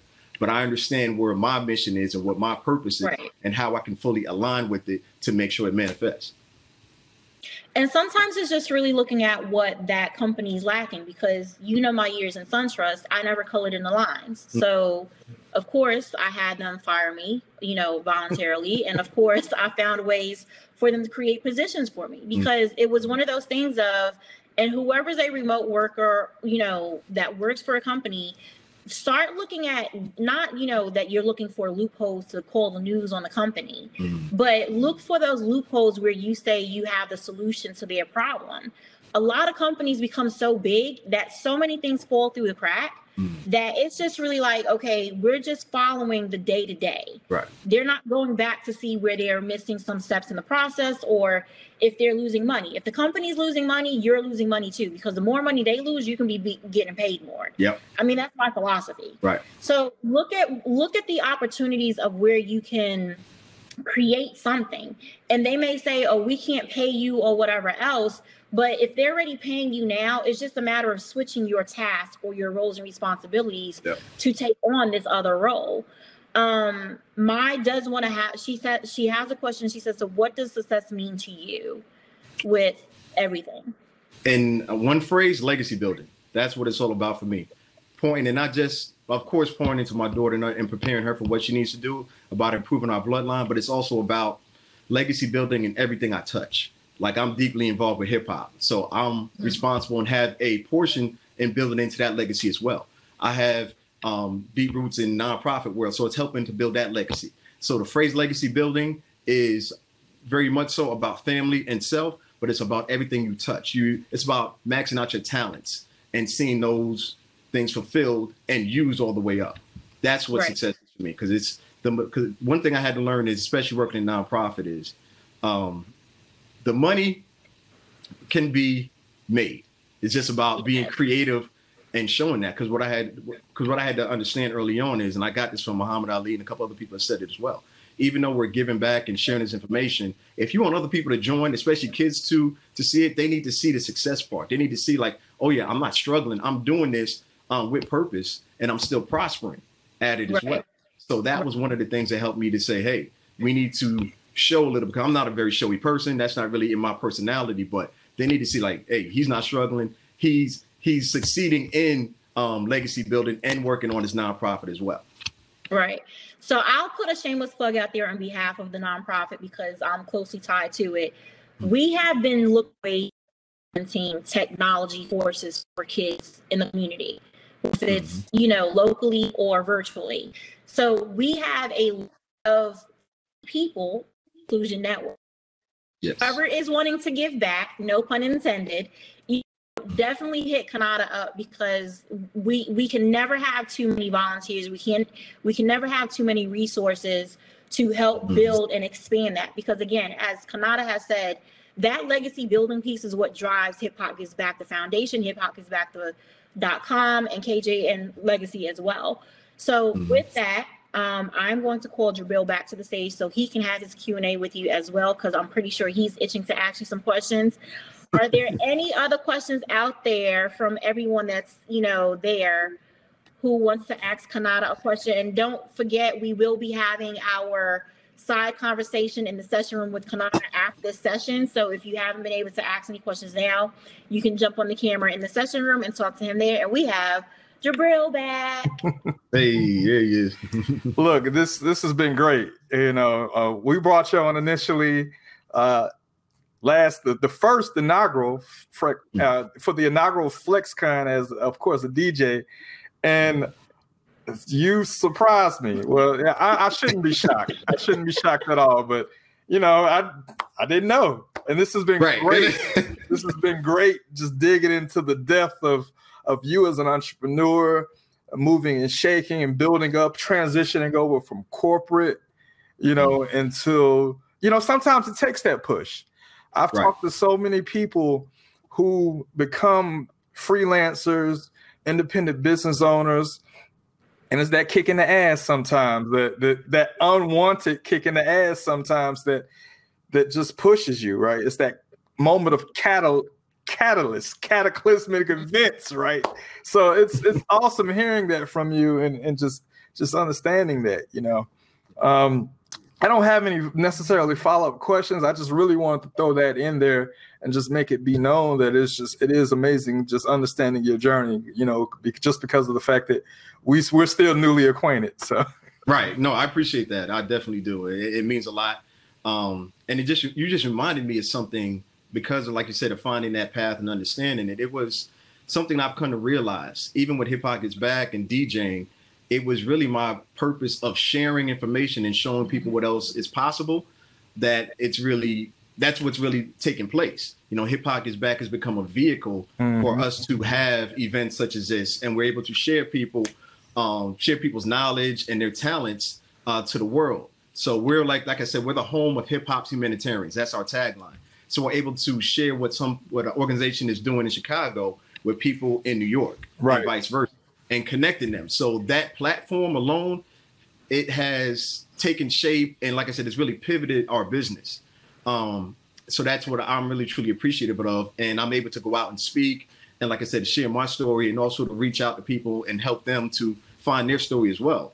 And when I really think about it, it even goes back to, it's fun. I'm gonna say this, take 30 seconds. So when I was in college at DeVry, DeVry University with the commercials and all that. So this is back in 1999, 98, somewhere in there. I had a speech class as one of our dedicated classes.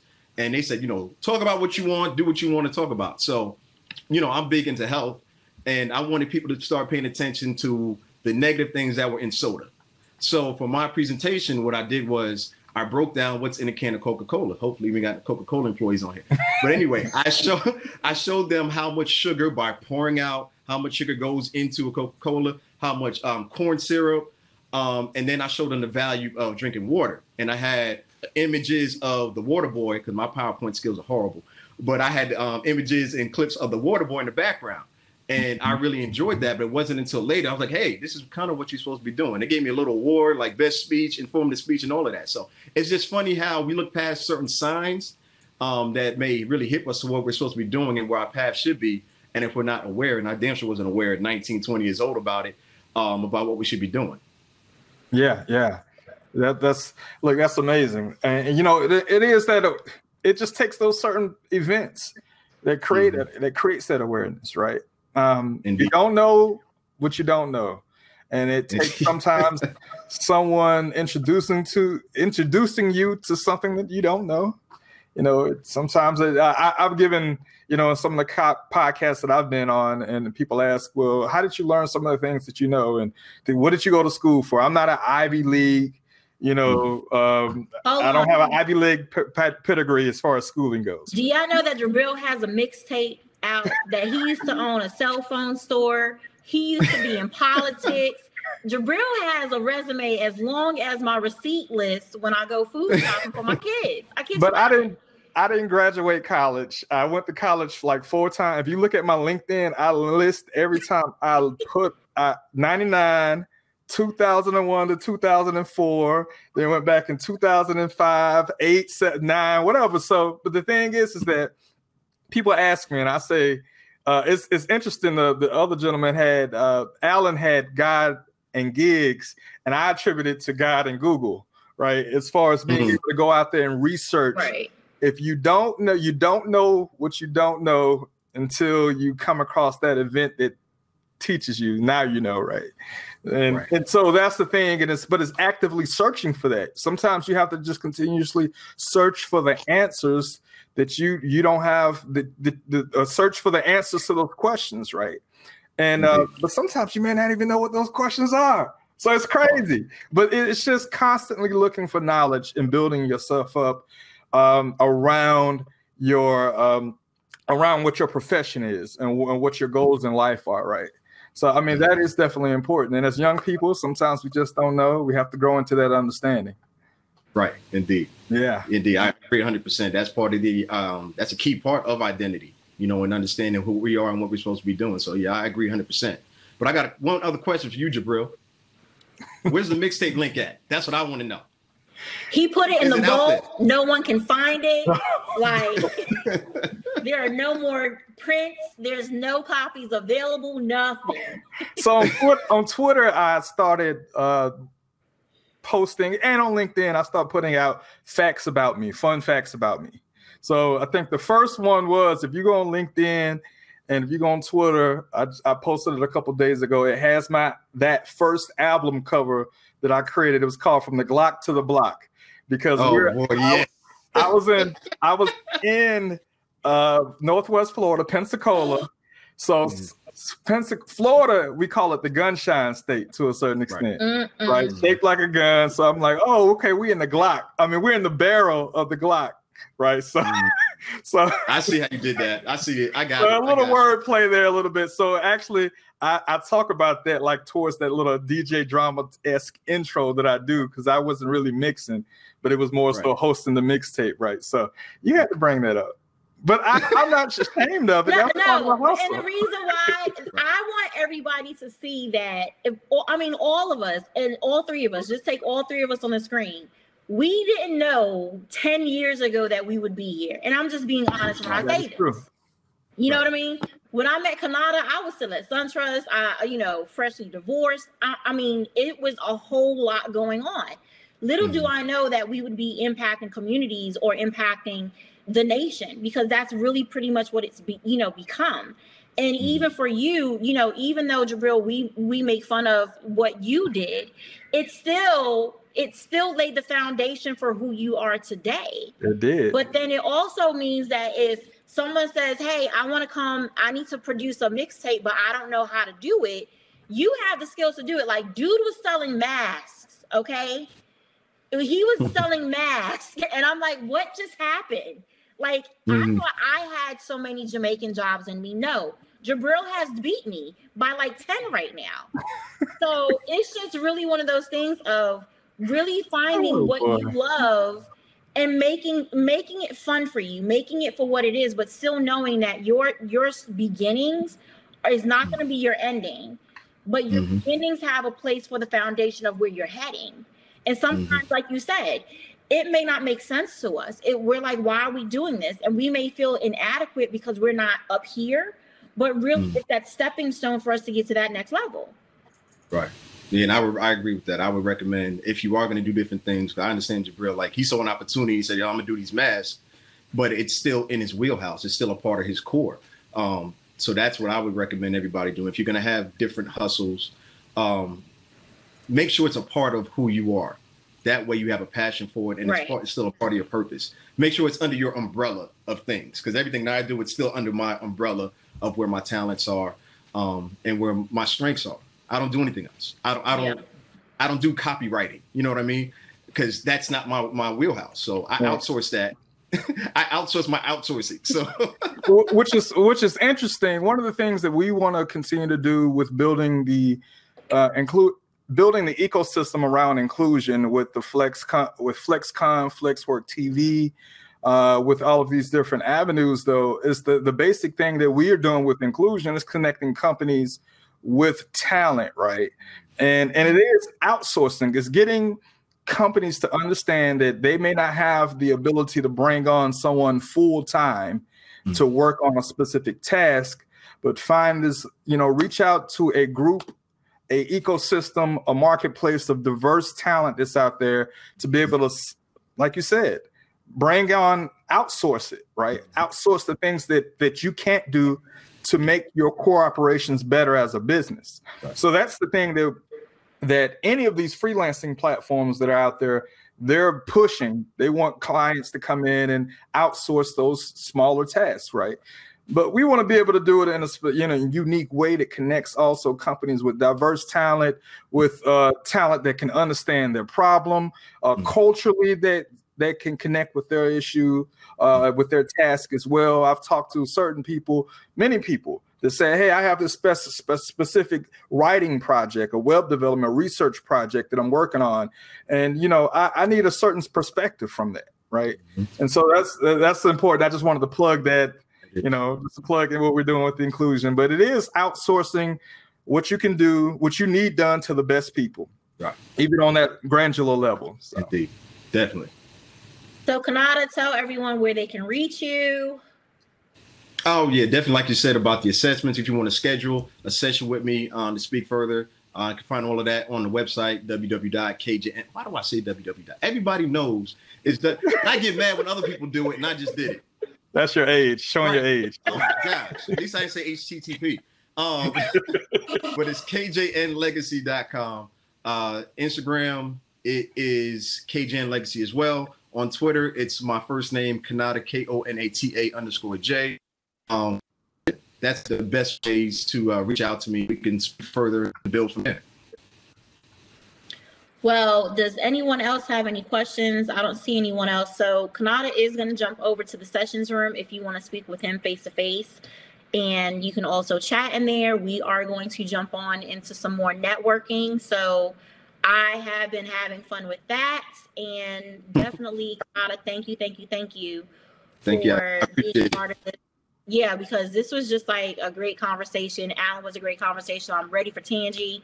Jabril and I are going to have our impromptu conversation as we normally do. So we have no clue what's going to come out of that. So yeah, thank you again. Thank you both. I appreciate it.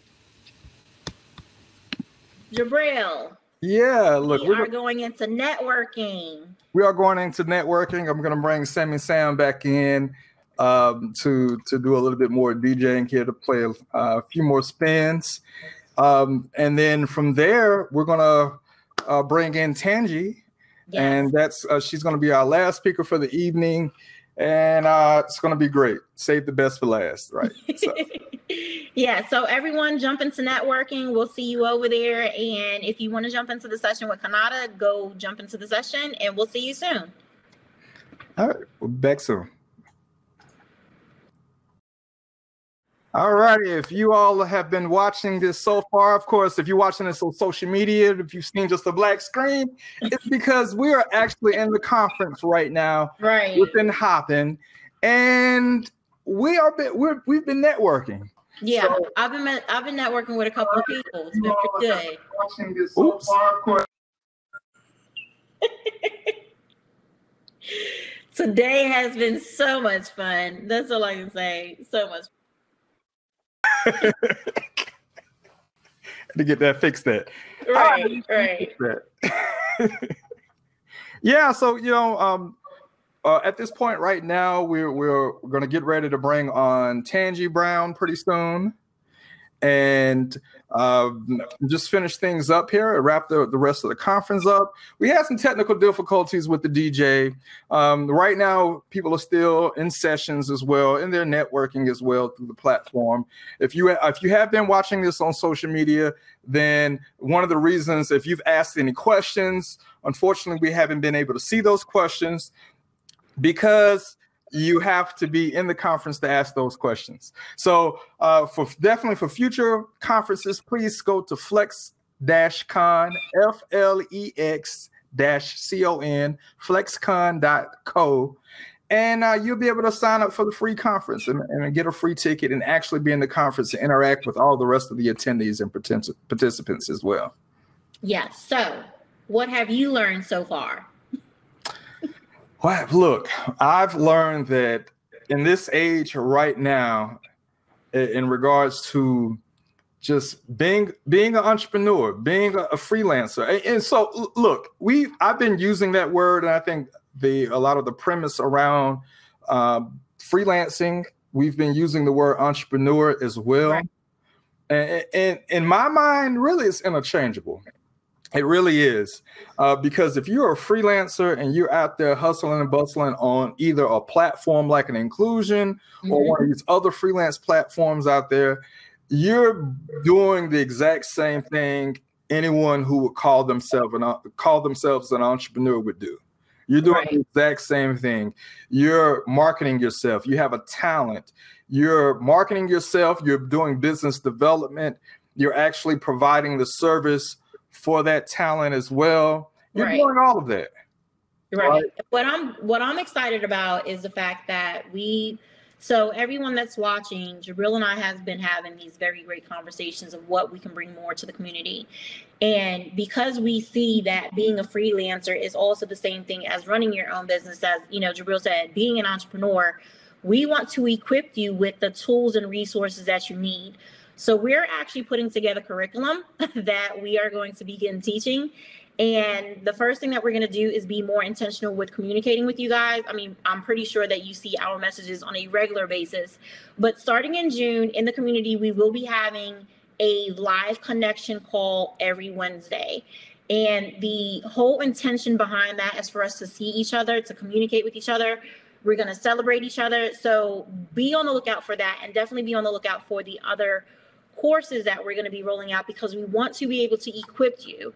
So if you're a freelancer on this line, and I say on the line like we're on the phone, but if you're in the community right now on chat in this FlexCon screen, put a high five or say whatever if you're really interested in the courses, because we really want to be able to roll out what we know that you need, not what we think you want. So if you can benefit from the courses, and even when you guys see it in the community, raise your hand or put an emoji, whatever that is, because we really want to give you the resources and the tools that you need. Because if not, what would be the point of us being here? And yes, we have the marketplace to connect you with great companies, but if we're not supplying you with the skills, tools, or resources to be great at what you do, like what Konata said, be the best version of you. Continuously learn, and a whole lot of other stuff. And even with the takeaway with Alan, I'm so grateful of people being mindful or being aware of what drives them. Like he and Konata spoke on spirituality and in their own personal ways. They talked about prayer, they talked about the vision, they talked about meditating, they talk about a whole lot of stuff. Yeah. And we don't do stuff in a cliche manner in Inclusion, if you put that together, but we want to be transparent about who you are as a person. And we're not forcing our beliefs on you, opinions on you. We want you to be able to share those things that you go through on a regular basis as well. That's why when Konata was talking, meditation is kind of that taboo conversations you really don't have. But if you're just sitting down in your quiet time in the front of your house, you're technically meditating. Or if you're walking and you're quiet and you're, trying to get away from your thoughts, you're technically meditating. So I'm so glad, and not to say that the other conversations in the first FlexCon weren't deemed righteous or whatever else, if that's what you want to call it. But I believe that the conversations that we're having today were meant to be had today, because we kicked off FlexCon, very strong, and we're kicking off a second round very strong. And the conversation is going to be different with the times of what we're doing. So, Jabril, with that being said, what is it that you're hoping to see within the next 2 FlexCons coming up? Because we're in the planning stages now. Yes, we are. So, I'm looking forward to, of course, still this in-depth conversation, right? Mm-hmm. I want to continue to learn things. I think that one of the things that, as we continue to bring people on, yes, it may be some of the same information told in a completely different way, right? That it's completely refreshing or it's eye-opening, right? And sometimes there in learning, there's repetition in learning, right? Yeah, definitely. I truly believe that. So we don't learn how to spell, we don't learn how to speak, we don't learn how to do math. We don't learn how to do anything except through repetition. We never catch on to it the first time. We never do. Yeah. So explaining some of the concepts, whether it's emotional intelligence, whether it's around technology, whether it's around marketing and business development, things like that, we have to continue to learn those things. And we have to learn them in different ways. There may have been a concept that was repeated this time and the way it was explained last time, that may be someone out there that has watched the playback or participated in the live conference and they didn't understand it, but they got it this time. Yeah. Or they may have heard it last time and heard it this time, but understood it better last time. So, that's the thing. And so we want to continue to bring on those people that can teach and learn. My phone is buzzing. They can teach and teach us, and we can learn from them in various ways. We can break down the messaging, as presented by different people. This time, you're right. We touched on a little bit more of, interjecting one's own faith. No matter who you believe the higher power is, or what religious belief you particularly subscribe to. The thing is that we have to have some type of internalized faith that we can get through even the times that we're going through right now, right? So to have someone to touch on that, even in a macro level, is always important. Right. So we're about to jump into impromptu until we get our next speaker on stage. So for our participants that are in chat right now, throw out subjects that you would like Jabril and I to discuss. And we kind of have these, if you saw the last FlexWorks episode, we kind of have these conversations and it's like, oh, wow, how do we get on this subject? And I mean, the conversations just flow. So with that being said, what is it that you would like for us to talk about right now? And it's not going to be formal. I can tell you that right now. It may be talking about how you make whatever. I have no clue. No, but we want to. I was actually going to save this. Yeah, I was actually going to save this for, of course, one of the FlexWork TV episodes. But we were actually supposed to get into your background. Oh wow, yeah. And we didn't do that. I mean, and let's seize the moment, right? And so. Right now, this has been a day of slight difficulty, but at the same time, we can find silver linings in the things someone said about Shai said, I appreciate this wisdom, right? And so let's pull some wisdom out of this. The silver lining in this wisdom that you have. You give a lot of information, and so I was on the chopping block last time, but I really want to know. So what led you? And you talked about it a little bit with Konata, your transition from SunTrust. But describe the feeling that you have now, the level of freedom. Tangie! Okay, Tangie's on. Hi, Tangie! Tangie, you have to use the link that was sent to you in the email to go to the backstage. So once you come into the backstage, then I'll see you and I can bring you in. But while she's doing that, real quick, we can talk about this. Maybe we need to save it for the FlexWork TV. But we have a segment coming up. We do have a segment coming up after Tangie. So I'll start and then I'll write down where I stop before Tangie comes on. So in all honesty, I was always in search of self, even after going through my divorce. You know, kind of backtracking, I always had that childhood of people telling me what I can and cannot do. And of course, the rebellious side of it, and not cannot do as in don't touch the stove, like who I was as a person. Like, I remember telling my grandmother one day, because I mean, I've always been the kid to do stuff on my own. I learned how to, you know, dye my own hair, relax my own hair, do my own acrylic nails and stuff like that. So it's like, hey, you know, at the age of 11 or whatever, I want to be a hairstylist. And of course, my grandmother being Jamaican and British all at the same time. I mean, she sounds like Mrs. Doubtfire when she talks. So I kid you not. But it kind of crushed me when she was like, well, you don't want to do that because they don't make any money. So it's like, Right. well, who are you to tell me, you know, that they don't make money? So again, I've, you know, taught myself some more stuff. And then it got to the point where I was old enough to get my nails done and my dad wouldn't pay for it. So it's like, all right, well, I'm going to go to Target, because this is the, you know, I was in Tulsa at the time. And I found, you know, if I've been to the salon once, why can't I do it myself? So found a way to do my own acrylic XYZ. So I've always been that person to color outside the lines, where if you're in, again, you know, I refer back to Who's in Your Room, the book, because when you read the book, and I think that would be a great book club for the community. But when you read the book, it asks you the question, who is still in your head telling you something you like that's holding you back? Like, you can't do this, or you're ugly, you can't, you know, you suck at this, or whatever else. And even when I went through that book, I had to look at it for myself of, oh, snap, I'm, you know, like almost 40 years old and still dealing with this, you know? But again, going through divorce, it was, I'm now a single parent of 2 kids.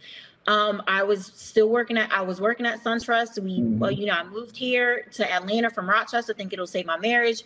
My daughter was born 2 months premature. So I'm driving down the highway with 300 bags of frozen breast milk in the cooler. Wow. And oh yeah, it was just like, goodness gracious. And my son was still like a year and a half. So it was a whole lot going on at that moment. Wow. So going into corporate America, it's like, yes, you know, I found my place, but then it's like, no, if I get bored quickly, I have to keep moving. And that's where I was. I mean, I grew up the ladder. I was always the youngest in management, the youngest in leadership. And even then, because I didn't like how the upper teams were treating the other teammates, I was kind of bucking the system. I was bucking the system because I felt that they weren't being treated the right way. So there were a lot of things that I had to grow as a leader. You know, Konata talked about leadership. You are a leader in most ways, but there's certain things that you have to learn as a leader, because me in a leadership role at the age of 26, if you would have seen the emails that flew out of my mouth for, you know, things that, it was a growth. It was such a growth. I kid you not. Like, I tell people I have been that person, like, I can literally make you kill yourself with my words. And I had to learn how not to do that, because I knew that was my power. How did you learn not to do? You said I had to learn how not to do that. I literally did. But how? Because you know what? That takes, I think that, and I have my own story with tactfulness, right? Or tactlessness. Right. Lack of tact. Right. And thinking. So I'm curious, how did you learn how to do that?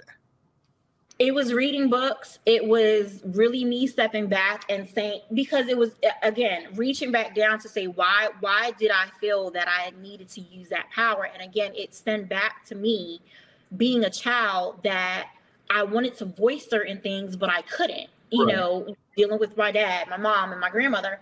So it's really one of those things of, now that I have the chance to say, it's like, I'm going to run you over with the mat truck and not even think about how I say it, you know, who I say it to. I mean, if you're limping and you're like missing a leg, you'll be all right, keep it moving. That was my mindset. But the maturity of, is this the person that I want to be portrayed as a leader? Is this how I want to be remembered? That was the first thing that I dealt with. And the answer was no. Now, yes, there are some things that I still say quite frank. And, you know, if I feel that you're making excuses, I'm like, you're making excuses. Let's keep it moving. I'm real blunt about that piece. But when it came down to having the empathy, I had no empathy. I had no sympathy. I had nothing when it came down to certain things. And then one thing as a leader, like, I read Servant Leadership. The book is awesome. You know, a lot of leadership books that I dealt with communicating, you know, how to effectively communicate, you know, how do you come across with your friends? I mean, there's so many books that deals with communication that even as a freelancer or whoever, that's something that you have to do. And even learning my own communication style, I cannot wait for me to roll out the communication assessment to the community. Yeah. Because we are going to have fun with that. Like, I studied the communication assessment for 3 years. So much to say that I can teach you or teach anyone how to lock in a client based off of their communication style. We think that, oh, I can just approach anyone based off of my communication style. No, we can't do that. Even when we're looking at who we're locking in as a client, what is their communication style? Get to know them, communicate, not necessarily, you know, in a demeaning way, but get on their level when it comes down to communication and understanding who they are. Right. The moment you break that code, your client roster is going to be off the chain, that you're going to have a wait list for the next 3 years if you did it right. So again, you know, that's important. That's important. I mean, just that understanding that level of communication, like you said, that breakthrough. And I think that that's what we see a lot of people, especially in the group, in the community. It is how do they communicate themselves, their best selves, the best version of themselves as entrepreneurs, right, freelancers to the outside world in order to, you know, generate business. But it goes back to something Konata said, and even Alan said it, knowing who you are. Because I couldn't technically manifest a track or whatever you want to call it. And even answered prayer. I have to go back to the foundation of my faith. There were certain things that I was praying for, but I knew that I couldn't get it because of my stinking attitude. So until I changed certain things within me, there wasn't going to be, oh, Ebony is going to get this. And not to say that I was like, all right, God, I'll do this if you do that. I mean, we sometimes do that, but in the growth of me, it was one of those things of, what is it that I want to leave? When we go back to the legacy of what Konata talked about, I don't want to leave the legacy of, yeah, I had the best business, but then I didn't have clients that like me. I had the best business, but I didn't have the best relationships, you know, personally. Right. Now, when it comes down to certain, you know, relationships personally, I still have to admit, I do not let a lot of people into my circle on purpose. Like, there are people to this day that still don't know that I have kids. So, but I kept it like that on purpose. But going back to what you were talking about, that communication piece, once you know who you are, it's one of those things of saying that I know that I'm a sensor and I'm an intuitor, depending on what we're talking about. There's just certain instances where I don't need to know that the furry bunny crossed across the road and he had a pink nose and blue eyes. Just give me the facts. But if I'm coaching, that's where we get into the details of me being an intuitor. The same thing if you're a freelancer on a specific project. I mean, I know a lot of you are working on projects. Just think about how many times you felt frustrated because of the communication. It may have been something miscommunicated or the lack thereof or whatever else. The success of your projects, the success of what you're doing with your clients stems from the communication. But if you don't know who you are, you're just going to roll over and think it's okay. And not to say that you have to be like, oh, you have to teach you or treat me this kind of way. You know, the one thing that I can't say, and I know we can't talk about this here, is when females be on Facebook or social media, I'm going to teach my man how. No, there's just a way to do this. There's such a way. You know, when you talk about communication and relationship, it has to, one, be intentional. If you don't want to intentionally be dealing with somebody, then why even put the energy towards it? Because you're going to attract what you don't want to deal with. Right. But when you start dealing with what you want to deal with, and again, this is going to be in the courses that we roll out through inclusion, what is it that you want? Who is the intentional client that you need? Sometimes we were like, oh, we want this client and oh, we want that client. But those clients may not be the ones that we really want. I've had to learn that the hard way. I'm pretty sure you, Jabril, had to learn that the hard way, that we think that the client is like the best thing in the world until you start working with them. And it's like, what just happened? Like, what did I get myself into? It's like that bad relationship that you can't get rid of. Look, I had a web development client. It was here locally in Atlanta. And it was it was probably going to be it could have been a $20,000-$30,000 project. He was rebuilding. It was a guy that was rebuilding he had a rental company selling like construction equipment and stuff.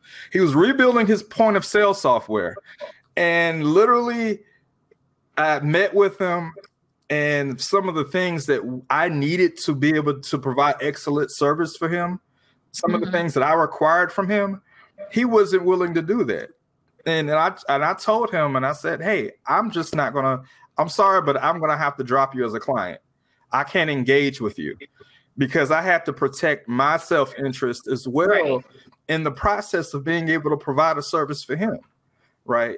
We shouldn't have to do that. Right. So I definitely get what you mean by that. Yeah. Hi, Tangie. Justin said, I think I met this person too. That's funny. You probably did.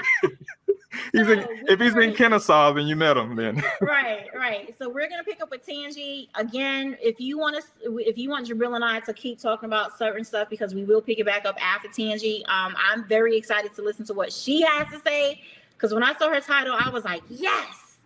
So I'm gonna drop off, and Jabril is going to take over, and I'll see you guys soon. Tangie, hello. Can you hear? Hello. Thank you for having me. How are you? I'm fine. I am fine. How about yourself? Doing good. Really blessed.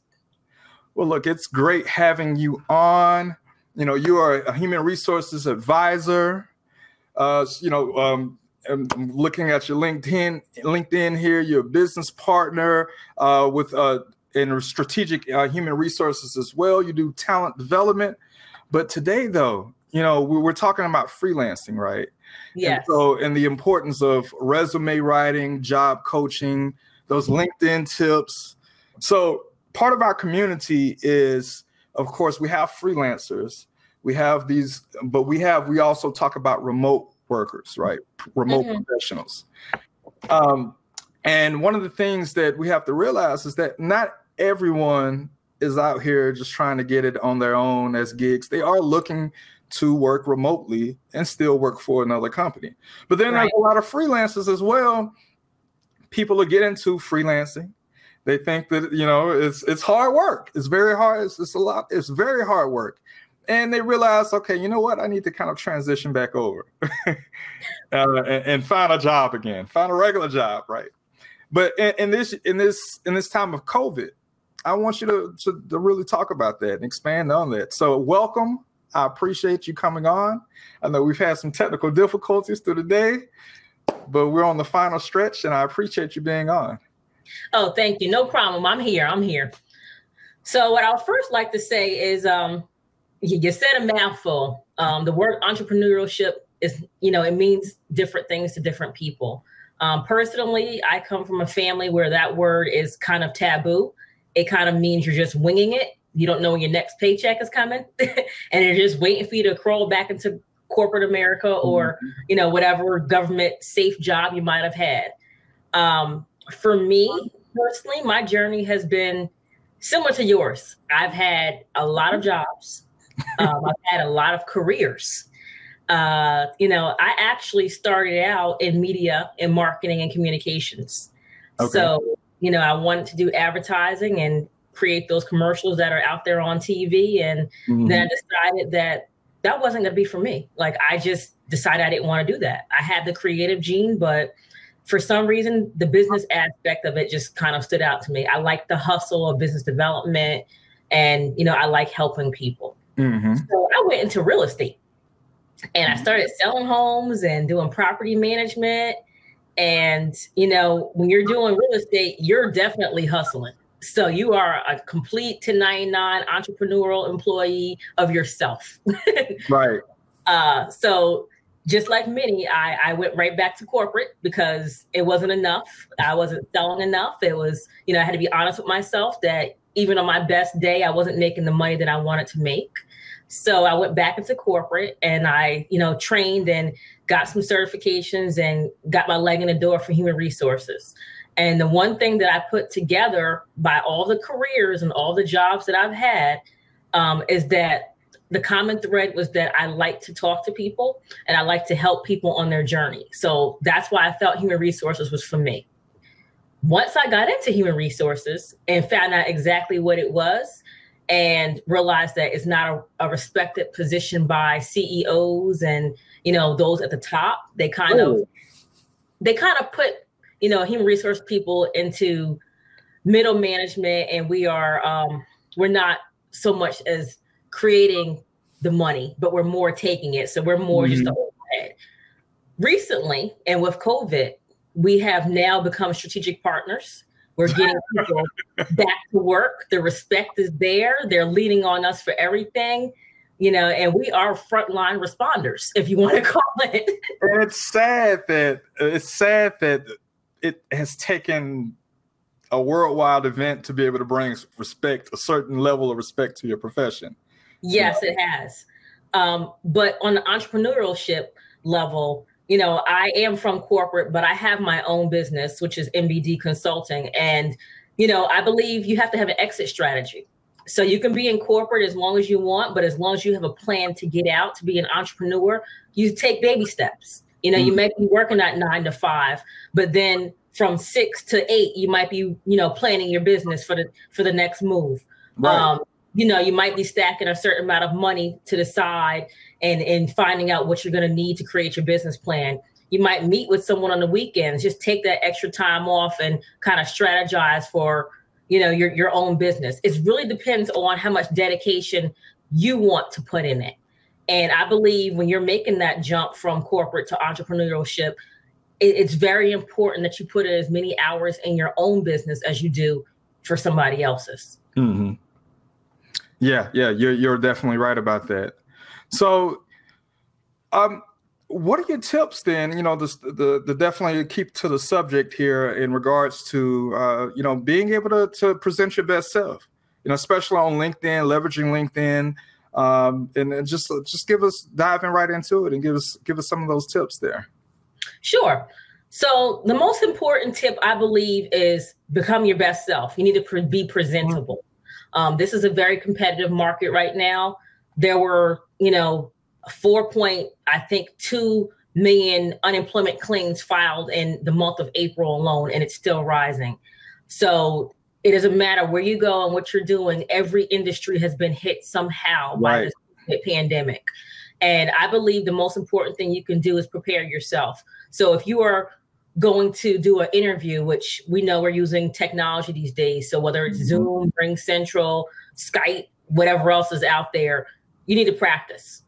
Sit down with a friend, just like you talk to them on the phone, set up your video camera or your tablet or your phone, whatever you have, and start practicing talking to a computer. Make sure it's eye level, so you are looking like you are actually in an interview speaking to someone as if they were face to face to you.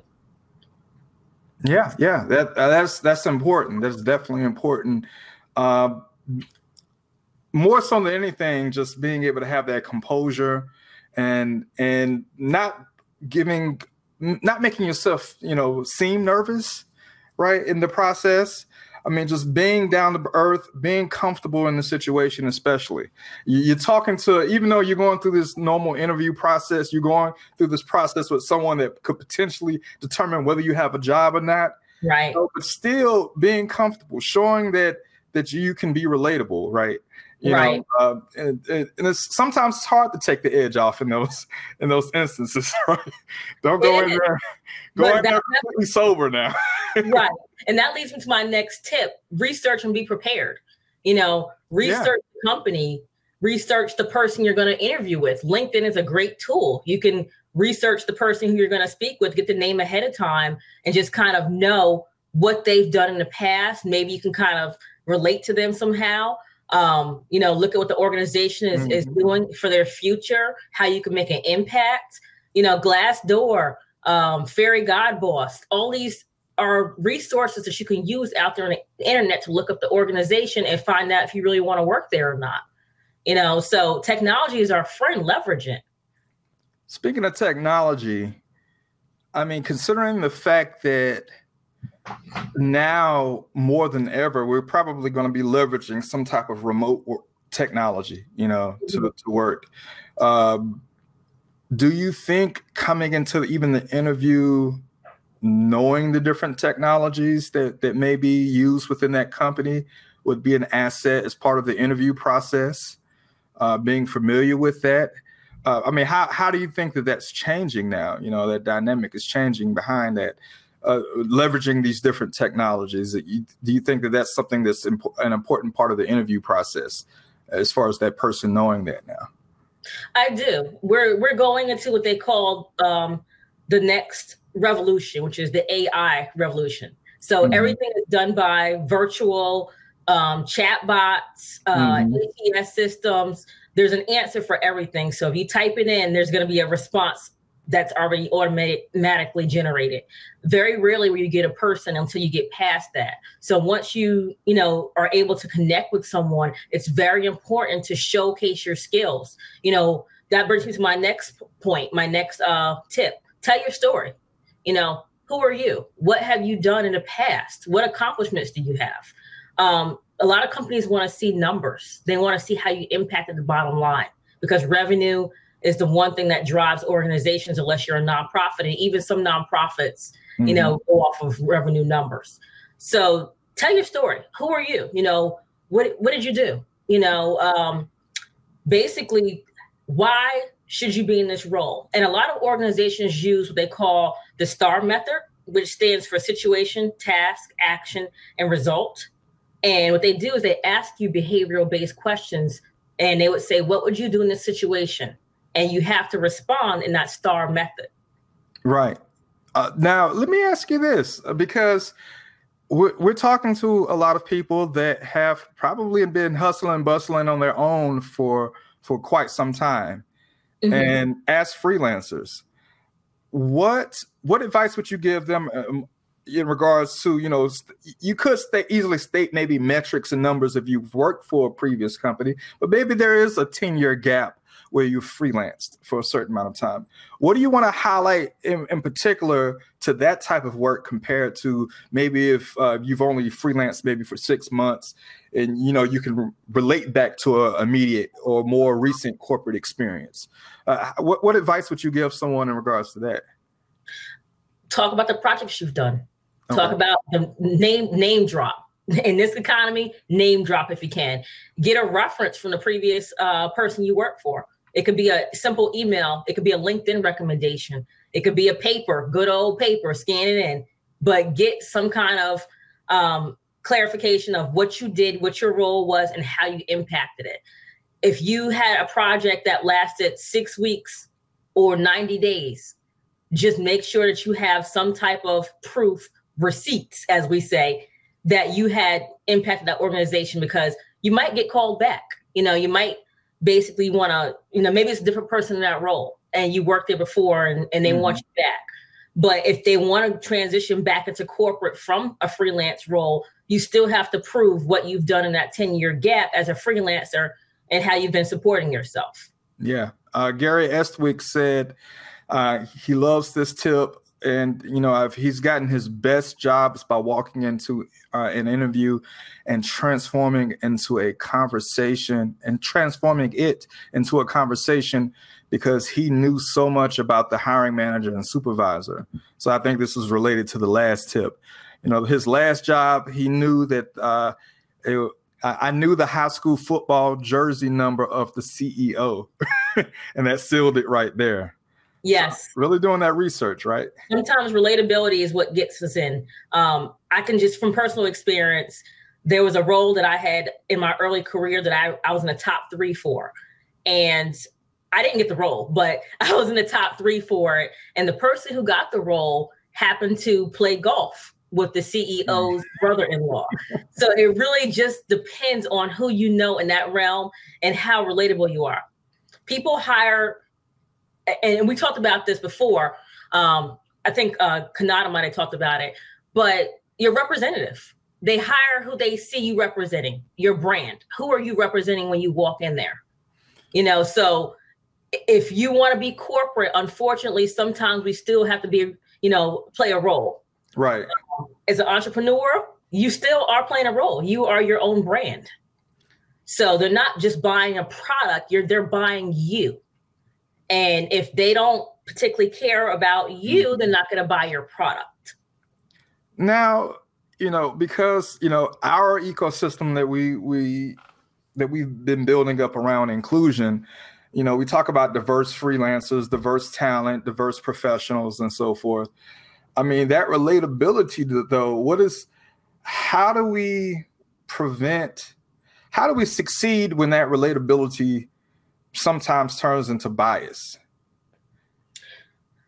Well, unfortunately, that's the world we live in. There's going to be bias. That's why a lot of companies are hiring diversity, equity, and inclusion specialists, because you can have a diverse workforce, you can have a diverse environment, but that doesn't mean everyone's included.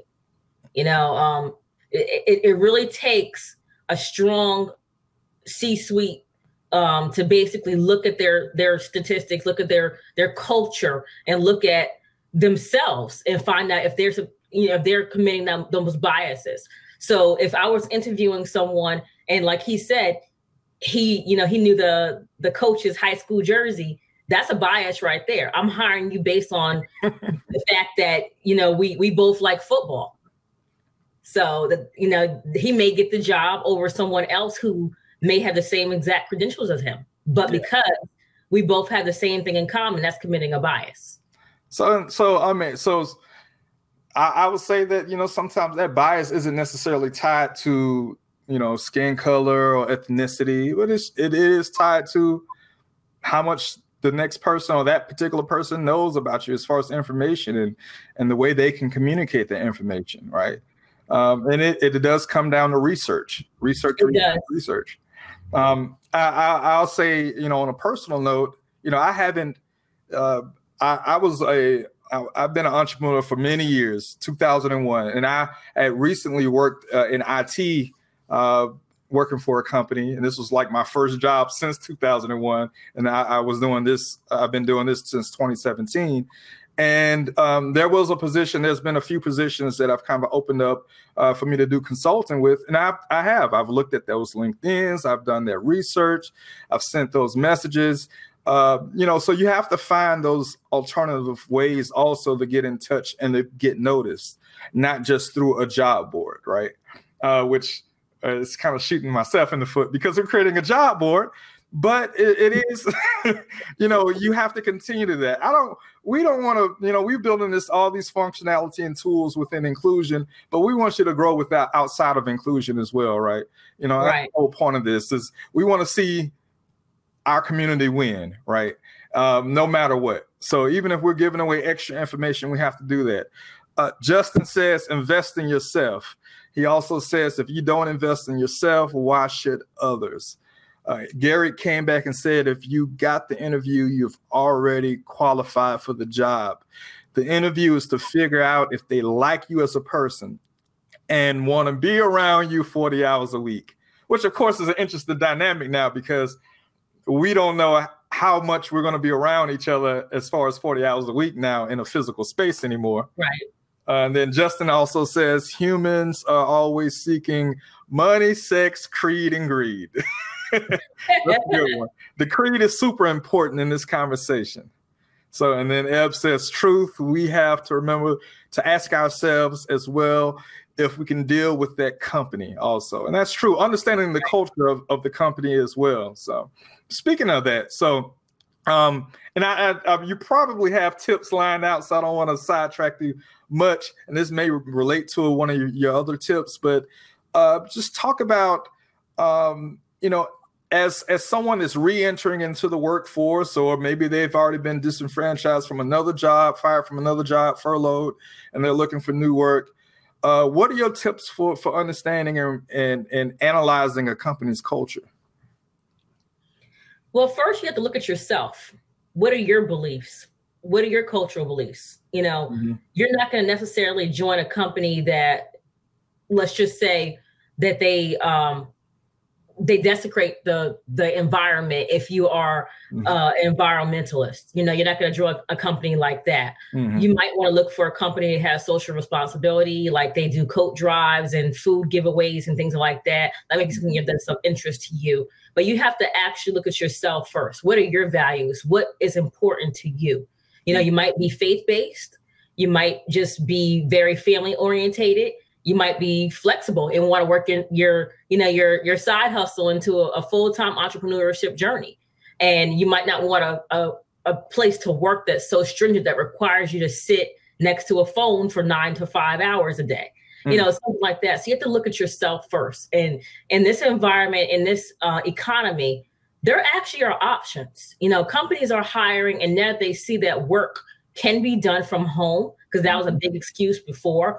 We don't like remote workers. We can't keep tabs on them, or we don't know what they're doing, or this job requires you to be in the office for 40 hours a week. Now they're seeing that, they didn't have a business continuity plan set up when this happened. And in order to keep their business running, they had to go and scramble and do one immediately. And now they realize the role that you have can be done from home. So, it's going to be different for those who do go back into the office, because the whole setup is going to be different with plexiglass and, being 6 feet apart and tape on the floors where you can follow in this direction and not go in that direction. And, maybe possibly wearing masks, things like that. But, to answer your question, it's going to change. It's going to be quite different. And I think that if people who are going back into the office right now are trying to transition back in there doing post-COVID, they have options. They have options. They can actually, and this is one of my other tips right here, you need to ask the interviewer pandemic related questions. What I mean by this, put them on the spot. Ask them how their workforce was treated during this pandemic. How quickly did you adapt to working from home? How did you stay connected to your employees? Did you virtually onboard any new hires, or were you doing freezes or furloughs or layoffs? Right. This is going to tell you a lot about that organization, because if you're putting that interviewer on the spot and you watch their body language and they don't have an answer, or they start clamming up, or they don't want to answer that question, then you might want to think about looking at a different company. You're right. You're right about that. So in regards to, just to stay on that subject, as far as the pandemic related questioning, right?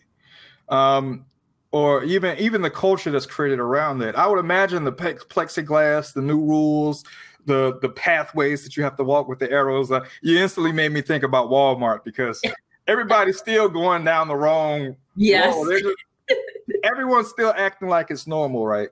So, that changes, that affects morale to a certain extent now, because that was one of the reasons for creating the new open workspace and collaborative ideas, and that collaboration between employees and extra friendliness and conversation, because it creates ideas and so forth.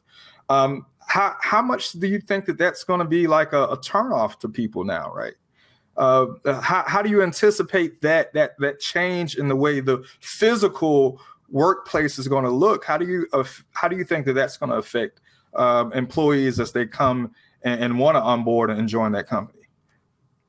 I think it really depends on, once again, if you're an introvert or extrovert. It really depends on you as a person. Mm-hmm. Because, working from home for the past 8 weeks for a lot of people was new. And we don't know if they've gotten used to it or not, but those who want to be around people, it's just not going to be allowed.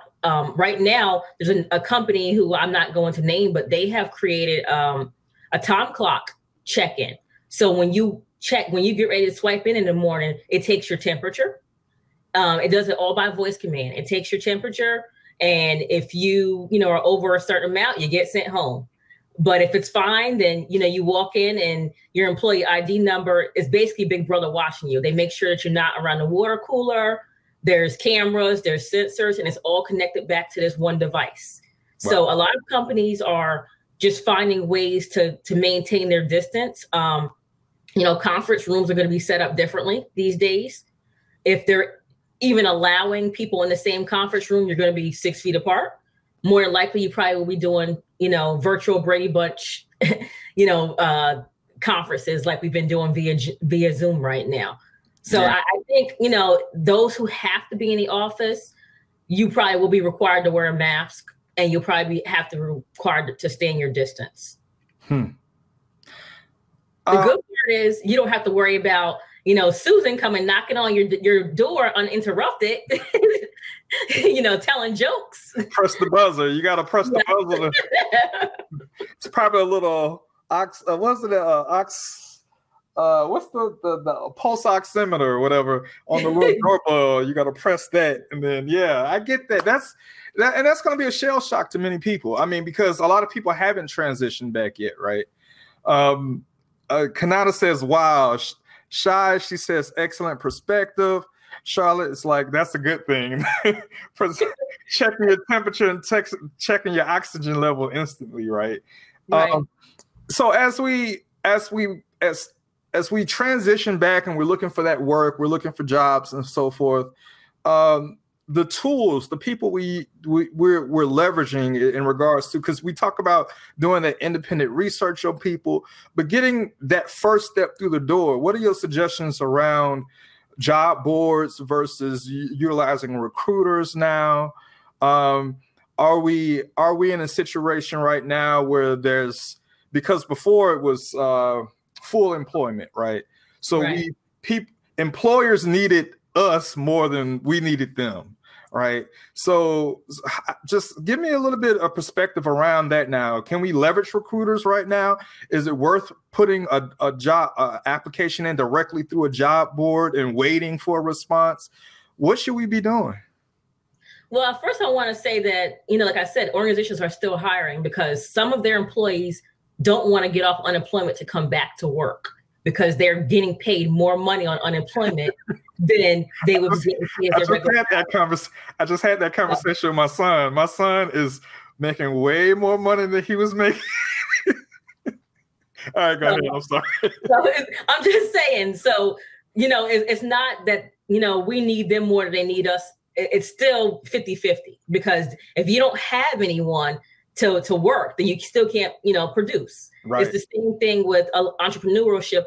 This is a little bit off topic, but I don't know if you are aware of the Paycheck Protection Program. Mm-hmm.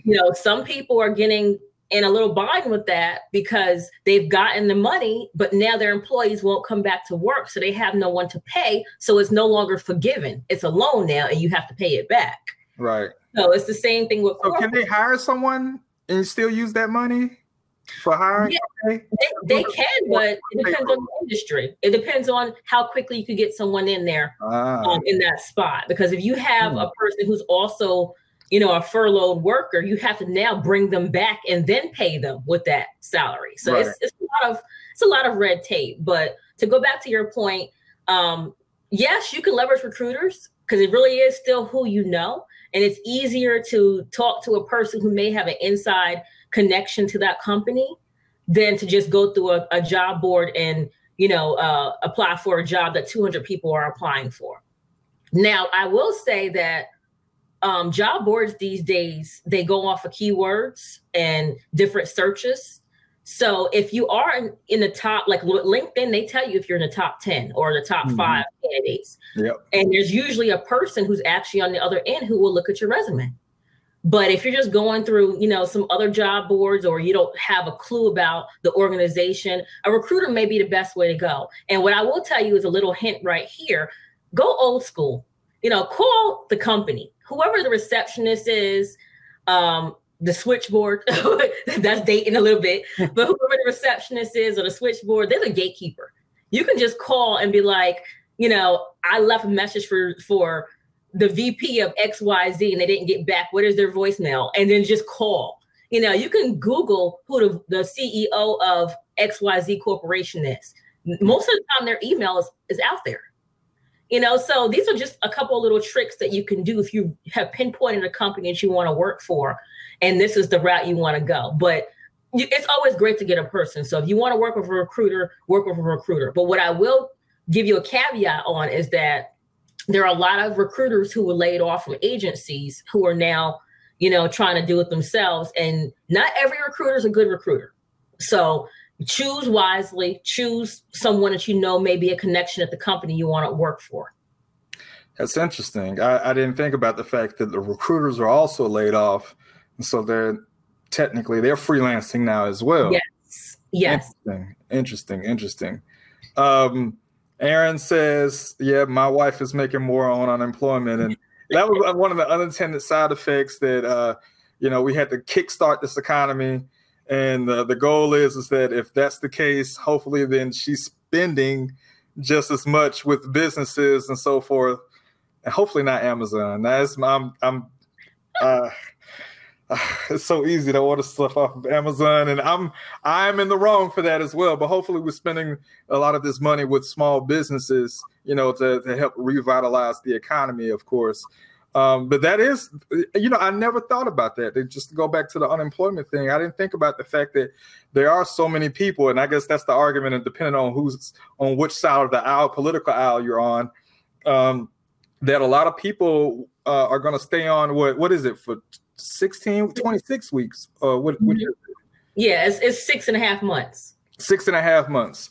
Yeah, and they're going to decide just to keep those benefits until. So I guess that it does really affect, depending on what type of white collar job you have.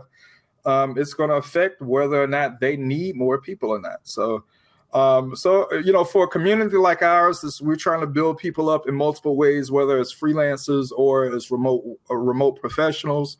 That presents an opportunity for many people. Andre says, what are a few things that we should check? We should either look for or look at when selecting a recruiter? That's a very good question.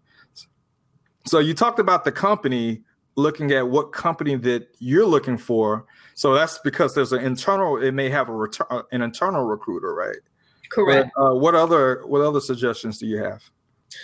Well, with a recruiter, they can go by different names: talent acquisition specialist, recruiter, executive search, whatever they're doing. The most important thing I would say in a recruiter is to find out who their client is. Because if they just call you off of LinkedIn and they won't give you any information about who the client is, just want your resume, they're just probably freelancing and they're just trying to submit as many bodies as possible. Okay. But if it's someone who's calling you from Coca-Cola, they can tell you specifics about the organization and the role itself. And then the one question I always ask, because I still get hit up by recruiters via social media, is why did you choose my resume? And because I want them to go through and tell me why I'm a fit before I waste my time, giving them a Word document of my resume or even talking to them for 15, 20 minutes. Because I want to know, why are you calling me? There's tons of people out here who are unemployed. So what is it about my resume that stood out to you that made you pick up the phone and say, I want to talk to you? Right. And also, don't feel pressured when someone calls you to just give them your information. Because then they notice you're hungry and they'll try to lowball you on any salary or any benefits that may be, with the position itself. But to answer the question, always go for the company that you know. So if you're just solicited by someone and you never thought about that company and you said, okay, you know what, let me get back to you, just like you do anybody else. Let me get back to you. Do your research. Find out that role is actually out there, because most recruiters, if they're not an internal recruiter, they have that role and they're trying to get the best candidate, and they're not exclusive. So there might be 3 different recruiters trying to present the best candidate, and that's who's going to get paid. Right. Great question. Great answer too. Great answer. Real quick, I kind of feel like we are live streaming on Facebook and LinkedIn and Twitter. If you've asked the question there, we won't see the question. We're just streaming to these platforms. You have to be in the conference at flex-con.co, where you can sign up and get a free ticket, and then you can post your question, because I just kind of feel it right now. Somebody's asking questions on one of these social media platforms, and unfortunately, we're not able to answer those questions directly unless you're in the conference, which is always free to be in the conference itself. So real quick, I want to know, I want you to put on your hat that allows you to predict the future. Yeah, that fortune teller hat. And so I've been pushing this statistic that says by 2027, more than half of the workforce is going to be freelance, contingent, contract, and so forth.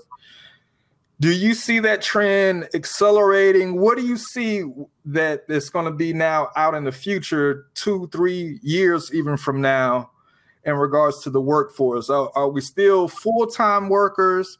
Are we contract people that is working 6-month contracts here and there?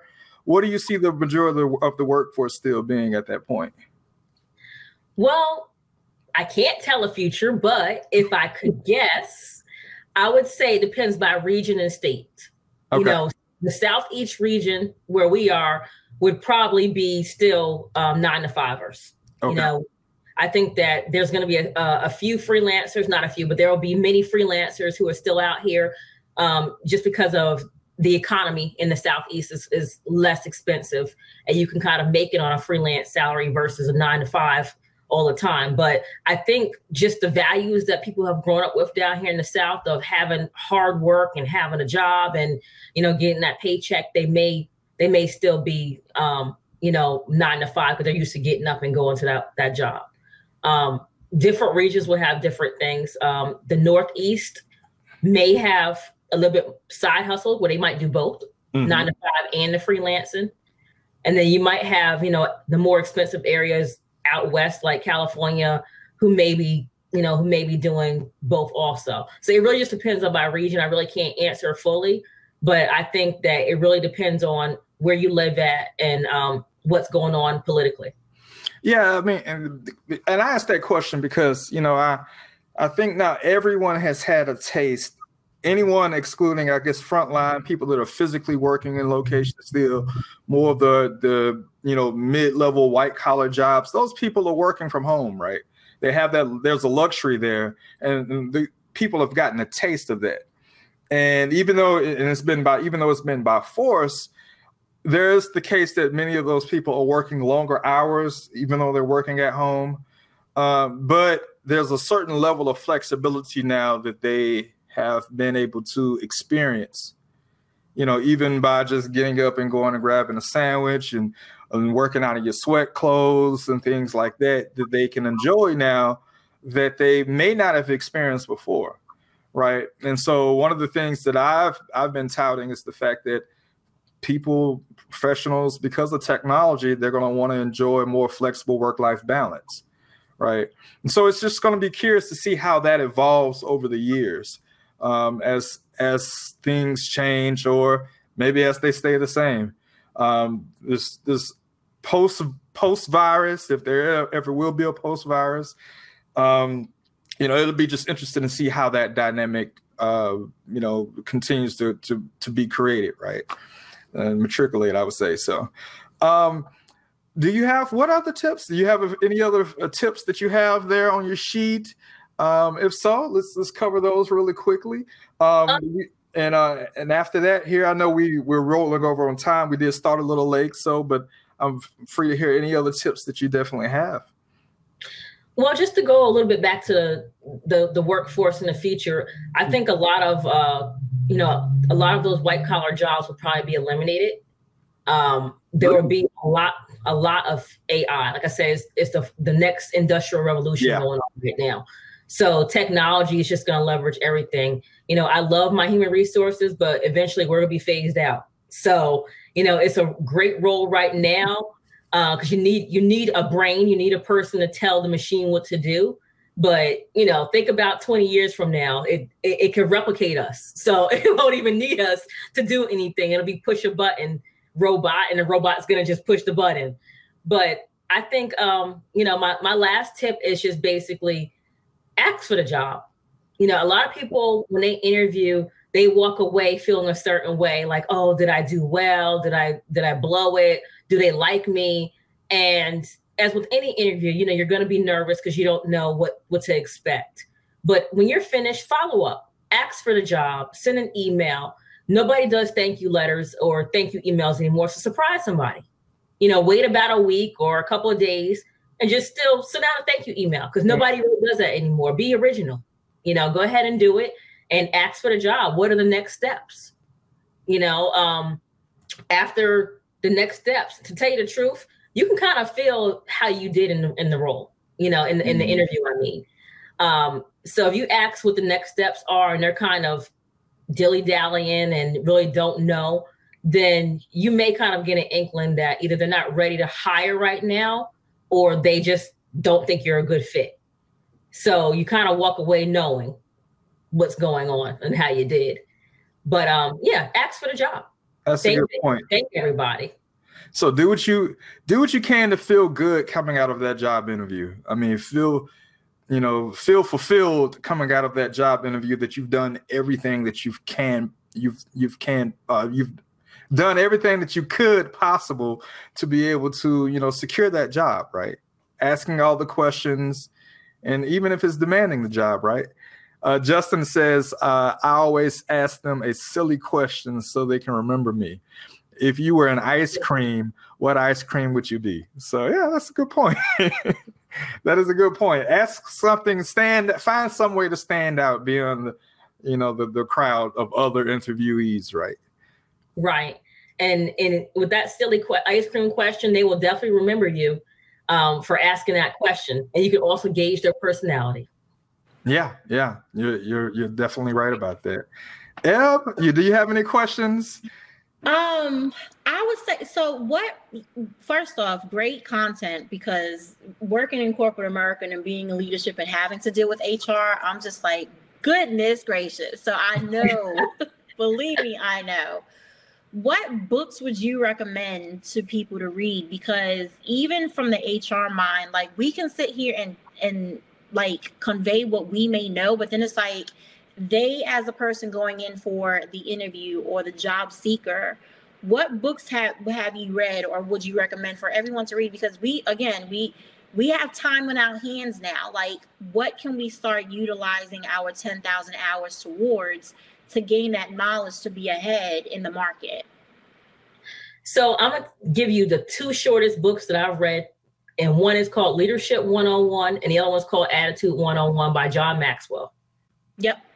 Those books are like 30 pages. Yep.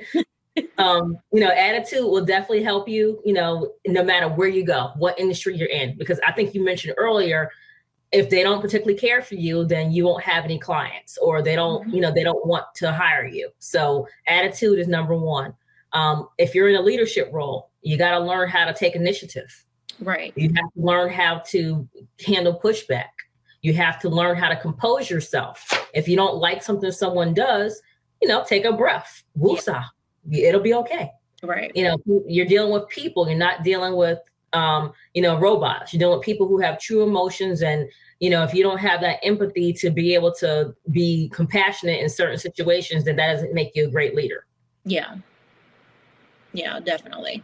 Yeah, I thought whatever you said, it has, definitely shed some light. And I love the comments that have been coming in, because even in this day and age now, it's like, because we are remote, people get stuck in that, how can I market myself? How can I still get that perfect job type thing? And these are discussions that we need to have about that. Well, it really depends on you as a person. Do you want to stay a freelancer? Do you want to, market and brand yourself as a freelancer, or do you want to go back into corporate America? And that's what the person needs to ask himself internally. I think Jabril led off with, some people may not be making the money that they want to, and they may want to run back to corporate. Well, in this case, you have to present and show the receipts of what you've been doing as a freelancer, because they want to know, and some do have bias. They'll say, okay, well, you've run your own company for the past 3 years. What makes you think you can just come in here and run our company? Or, can you take direction because you've been a CEO for the past 3 years? Those are all questions that you're going to face. So when we talk about bias, it comes in many different forms. Yeah. If you're going to stay a freelancer, then you got to pivot, which I know everyone's tired of that word because I'm tired of it myself. But you have to figure out how to reconfigure, that's a better one, your brand and your product or your service. What are you going to do that you can make money off of right now that is relevant in today's world? Right. So Konata says compassion is a huge key. That's very important. It is. Charlotte, she asked, and I'm not sure if you may be able to answer this or not. It seems like more of a tax question, but what are some suggestions for those that are getting unemployment as far as preparing for the funds to be taxed? So I'm seek legal counsel in your accountant. Yeah, I hadn't. Right. I've never taken on. I've never been on unemployment because I've always worked for myself. So, unfortunately, I don't know. Right. But one person that could answer that, she was on last month's FlexCon, Kimberly Ann at DAC Tax Act. So I'll put that in the chat because she's been dealing with that as well. And of course, as Tangie said, ask the questions and, really start digging in or getting into the network, so to speak, of who you need to have these relationships with, because you can learn that one thing that gives you an aha moment for 10 other things in your life. So definitely, yeah. And Justin, he said that he's been pivoting more than an NBA player. That's how I was laughing. I wasn't laughing at you, Tangie. I was reading his comment and I'm like, wait. So yeah. Look, I've been pivoting right along. LeBron. You have to be strategic in your pivot. You can be the jack of all trades and a master of none. So you have to be strategic in everything you do right now. That brings up one other good question that I wanted to ask. I hope it's a good question. Good question in my mind. Is the fact that when people pivot like this, or if they're jumping in and out of corporate into freelancing and so forth, how does that look how do you explain that to an employer? How does that look? To me, and I've had that told, when my first tech company, when I exited out of it and I got to the point where I went through web development boot camp and I thought I wanted a job and I was trying, and someone looked at my resume and they said that you're not loyal. That's what you're going to come across as, is not loyal. That you may get into this job and then you're going to jump right back out of it and go do your own thing. So you're really not going to be completely down for the team and a team player. How do you represent yourself in a way, especially with that colorful career of being a freelancer and then going back into jumping back and forth? How do you represent yourself in a way? That's part of my tips. You have to tell your story. Okay. So you don't have to get too personable, but what you can do is say, this was a time in my life when some personal things were going on and I needed to step away from corporate America to do X, Y, Z, and I had to support myself in this way. Mm-hmm. Yeah, straight and direct to the point. Right. And you can tell by their reaction if they're going to be a compassionate leader. Do you want to work for them if their reaction is, oh, okay, well, what makes you think you're gonna leave this job after a year or 6 months or whatever, and then you have a rebuttal for that. I researched your company, I researched you as an individual and as a leader, and I think that this is the perfect place to plant myself. Yeah, right. Well, and I think beyond that, even backing up to the point of even articulating that, just even on the resume, I think that's something that. It's a great thing to have, and that's one of the things that you do as far as in your capacity providing resume writing and so forth. We think that hopefully we can be able to access some of your knowledge within the social community. We have these different channels within Slack, and going back to Charlotte's question about more of a tax question, we have a taxes and legal channel in the Slack. That, post that question. We have people that can answer it. And hopefully that question, and even representing yourself, even on a resume and just going beyond that, we can be able to tap your resources in regards to what your expertise within the channels in the community as well. So. Awesome. One last thing. So Konata says he likes that. Charlotte says, what are some suggestions for those who are thinking that they don't want to go back to the job? So how about this? Hopefully, Tangie, if you have maybe another 5 or 10 minutes in your individual breakout session that we had, just to jump in and to answer a quick question or two, we'll table that for then. Okay. Also, and within the Slack community as well, if it's not re-answered, and let's do that then. I appreciate you coming on. I know we've had you on for probably about an hour now. We appreciate your time. It's been awesome. Eb, do you have anything you want to say? No, I think this is a great conversation. Thank you for having me. I definitely appreciate it. Yeah, likewise.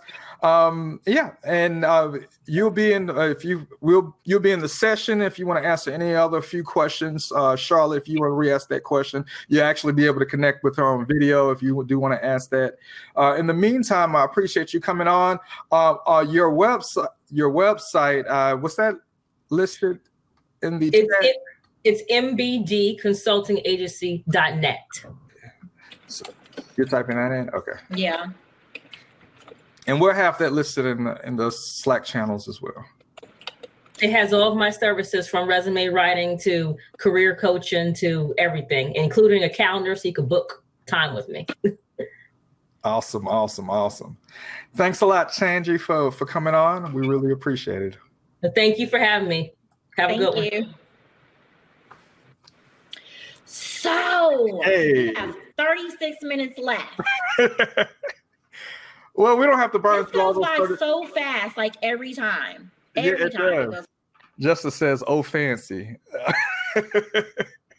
Look, Justin is one of the people that we need to bring on. He actually has his own conference that he was putting on. It was a physical conference. Oh, okay. Oh man, now I'm just going blank to the name of the conference. Anyway, because of COVID, he had to transition it over, and he's working with Paris with Black Tech Pipeline, and they are putting on a conference. Justin, drop your conference in there that you're working on, man. But we'd love for you to be able to come on because he's one of those people that's, as a developer, he's freelance as well. Render ATL, yeah, I just went blank on that. Render ATL. So definitely everybody who's been participating in the questions and all, if y'all have any questions that you want to continue to ask us, that's great. Unfortunately, we have some technical issues with the DJ. So it worked out though. It worked out. Like we be having these $1 million conversations with technology don't work right. Yeah, streaming in color. That's it. So that's the next one. streamingin color.com/register. So that's this conference coming up. I don't know if it's a Zoom conference or you all are using a similar platform as this. I wish we had a way to track referrals, but they don't do referrals. So, but if you like this, hey, drop our name. Maybe they may give us a free month or something like that one day. Right. Yeah. So does anybody have any questions for myself or Jabril as we close out? Oh yeah, Twitch. Okay, got you. Jesus. So yeah, I love the conversations today. So I'm gonna tell you how we go through this process of picking speakers. We go through the forms, we look at their subjects, and I can kid you not, we looked at their subjects and we didn't know how much it would have flowed. Because I saw a flow today. It was like, oh wow, okay. And then Alan said what he said, and Konata came in, and Tangie came in behind it. So it's always that, we're still looking for speakers for one, because we do have some other FlexCons coming up and everything else. What support does inclusion need? Can we say money? First off, Zoe, I have to be honest. But definitely, on my end of what I see that what we need besides the money is definitely pushing the community and pushing the benefits of it, because we have a lot of other competitors out there that we are not trying to say, oh, we're copying them or anything else, but they're not doing as much as we want to do. And right. Again, when it comes down to the courses, when it comes down to a whole lot of other stuff, it's just the resources that it's going to take to get that done. I'm going to be teaching some of the courses. We're going to, find other people that has the expertise to come in as well. Tangie has resume experience and, a whole lot of other stuff. Another thing that I can think of as well is on the marketplace side, we need more companies to want to start advertising there. And Jabril, what is your wish list? So Zoe can write all of it down and then we're gonna put it out there, and we're going to have it pretty soon. Yeah, and on the money side, we're covering, of course, we're covering this. The system, it costs a monthly fee. So I would say more so than the money is that we want to, if someone wants to create a similar experience and partner with inclusion on hosting, their own event through this platform, hey, you know, we want to be able to utilize the subscription that we're paying for on a monthly basis to its fullest extent. So, you know, right now we don't charge attendees. You can charge attendees through this system. So, so if it's a one-off conference that you would want to work with on, or some type of quarterly conference, hey, let's do it. Let's work together. Let's co-host an event. I think that there's plenty of opportunity out there. We were thinking about even working this and stretching this out and adding on additional types of freelancing or gig work. Like music. We didn't know how many musicians we have in the community. Yeah, and you know, musicians that do gig work that do now have to transition over to how does that physical gig based work turn into virtual gig based work, right? Gary says content that showcases inclusions, USPs. What are USPs? I'm missing the acronym right now. So that's going to be the thing. It's just going out there and of course continuing to spread the word, helping to increase the social media presence that's out there, more so than anything at this point. I think that with that time, we'll bring on additional sponsors, and that's what our goal is to generate a revenue from even to cover the subscription across around the unique selling propositions is what Gary said. Unique selling propositions, content that showcases that. That is true. That is true. Some of that we're trying to do around the media side, FlexWork TV, even with the conferences and so forth. I think that as we are genuine, we talked about two of the speakers talked about being authentic tonight. Mm-hmm. And the second FlexWork TV that talked about, you know, my personal struggles and growth as well. I talked about being authentic also. I think as long as we're genuinely authentic with what we're doing, then organically it's going to grow, you know. So, and that's what we want to be able to continue to do. If that means blogs, case studies, videos, infographics, exactly. Yeah. Like, so Gary, you've been right. He's been listening to our conversations because. So every Monday night, I can tell you this, we sit on the phone and with our team, we do have some other people that support us, and we talk about what is it that we can put out there. You know, how can we be intentional, authentic, and really keeping up with the needs of the community. That's why you see me asking so many questions. And I know you must be like, if this chick asks one more question, we're being intentional. Like, seriously, I may ask a question like every week in the community. But we want to know, and it's not as if we're, you know, putting it out there to get in your business. We really want to know how to serve you, because if it comes down to a point where we're like, well, we have to start charging not have to, but implement a membership or, you know, a paid membership feature and a free membership feature. What does that look like not only to us, but to you? Like in this time, we have been very much like, I can tell you right now, the moment people find out that we've been doing FlexWork and FlexCon, we've been getting so many pitches on services to promote to you guys. And this is just me being transparent. That's true. So Jabril knows I'm going to send them to Ebony, because Ebony is going to ask 10,000 questions before we even say yes or no. So I can tell you right now, the meetings that I've sat in or the emails that I have sat in, I have listed at least 5 questions that they have to come back to us to say, why are they deemed worthy to even be promoting to you? And the reason why we do that is because we want to be mindful of, 1, not inundating you with information that has not been vetted.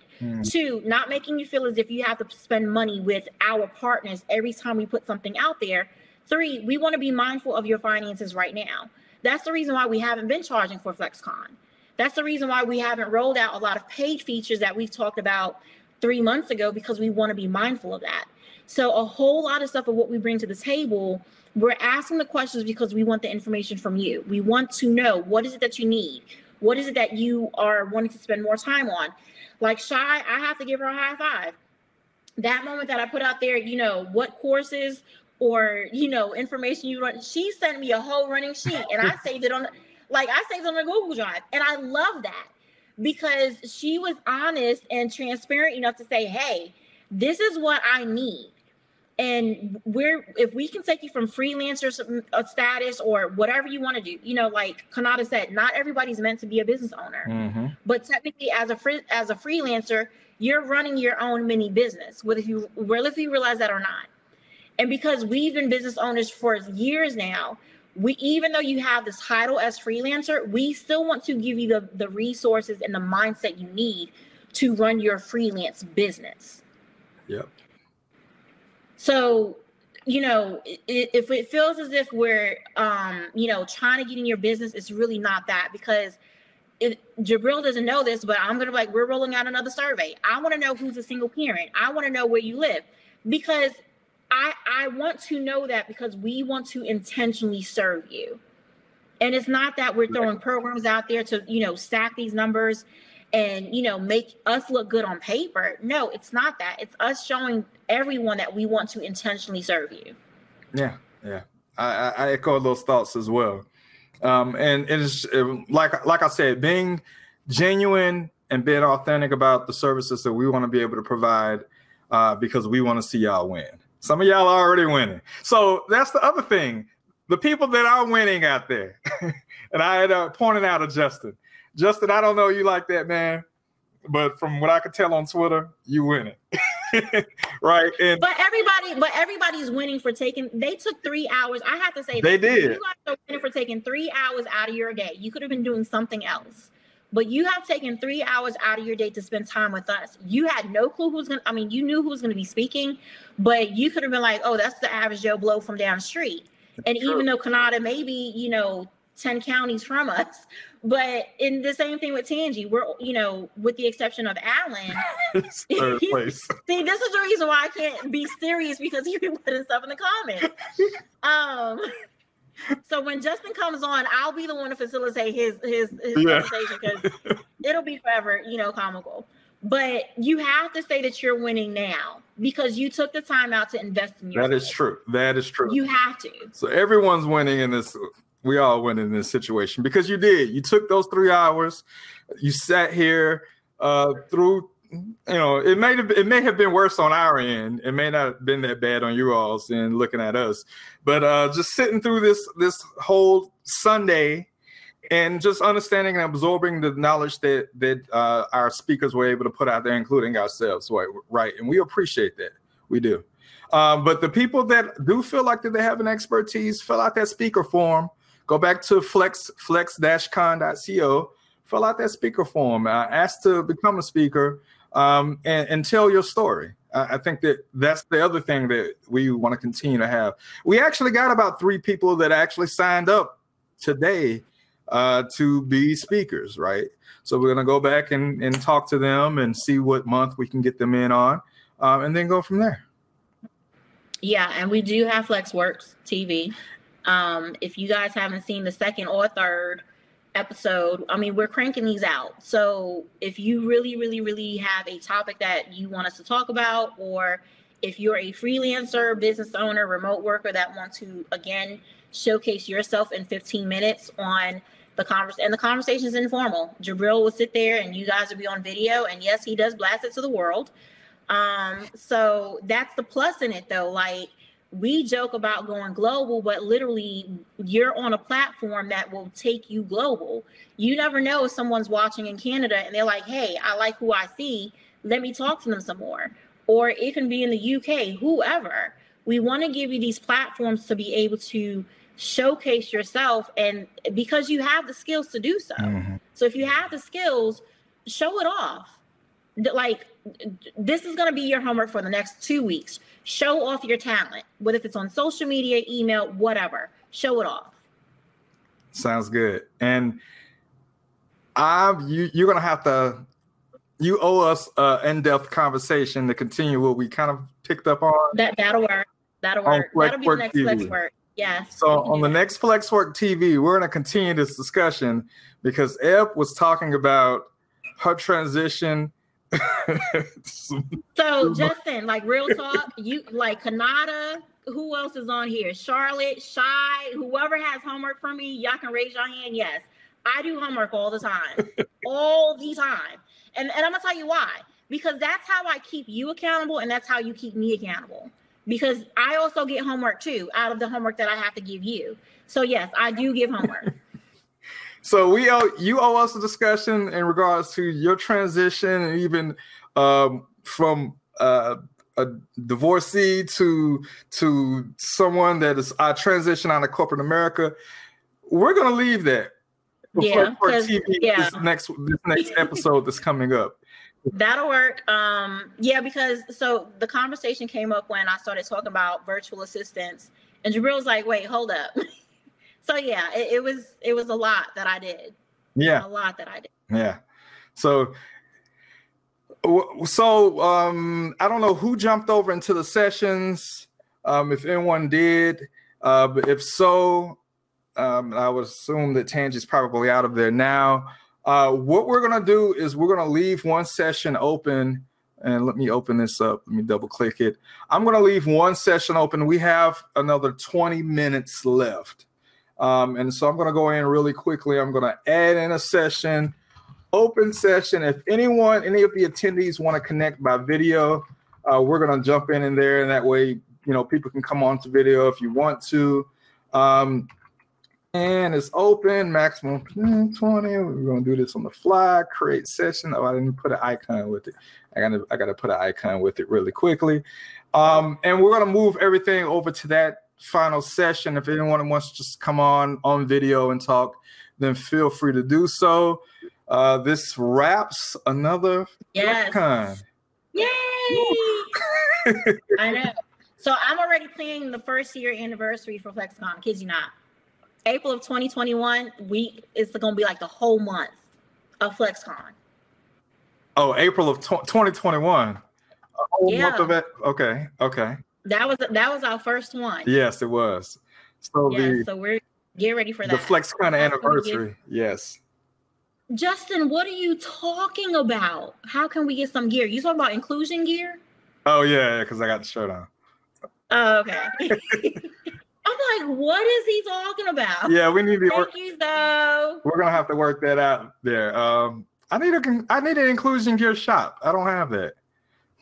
We'll work on that tomorrow.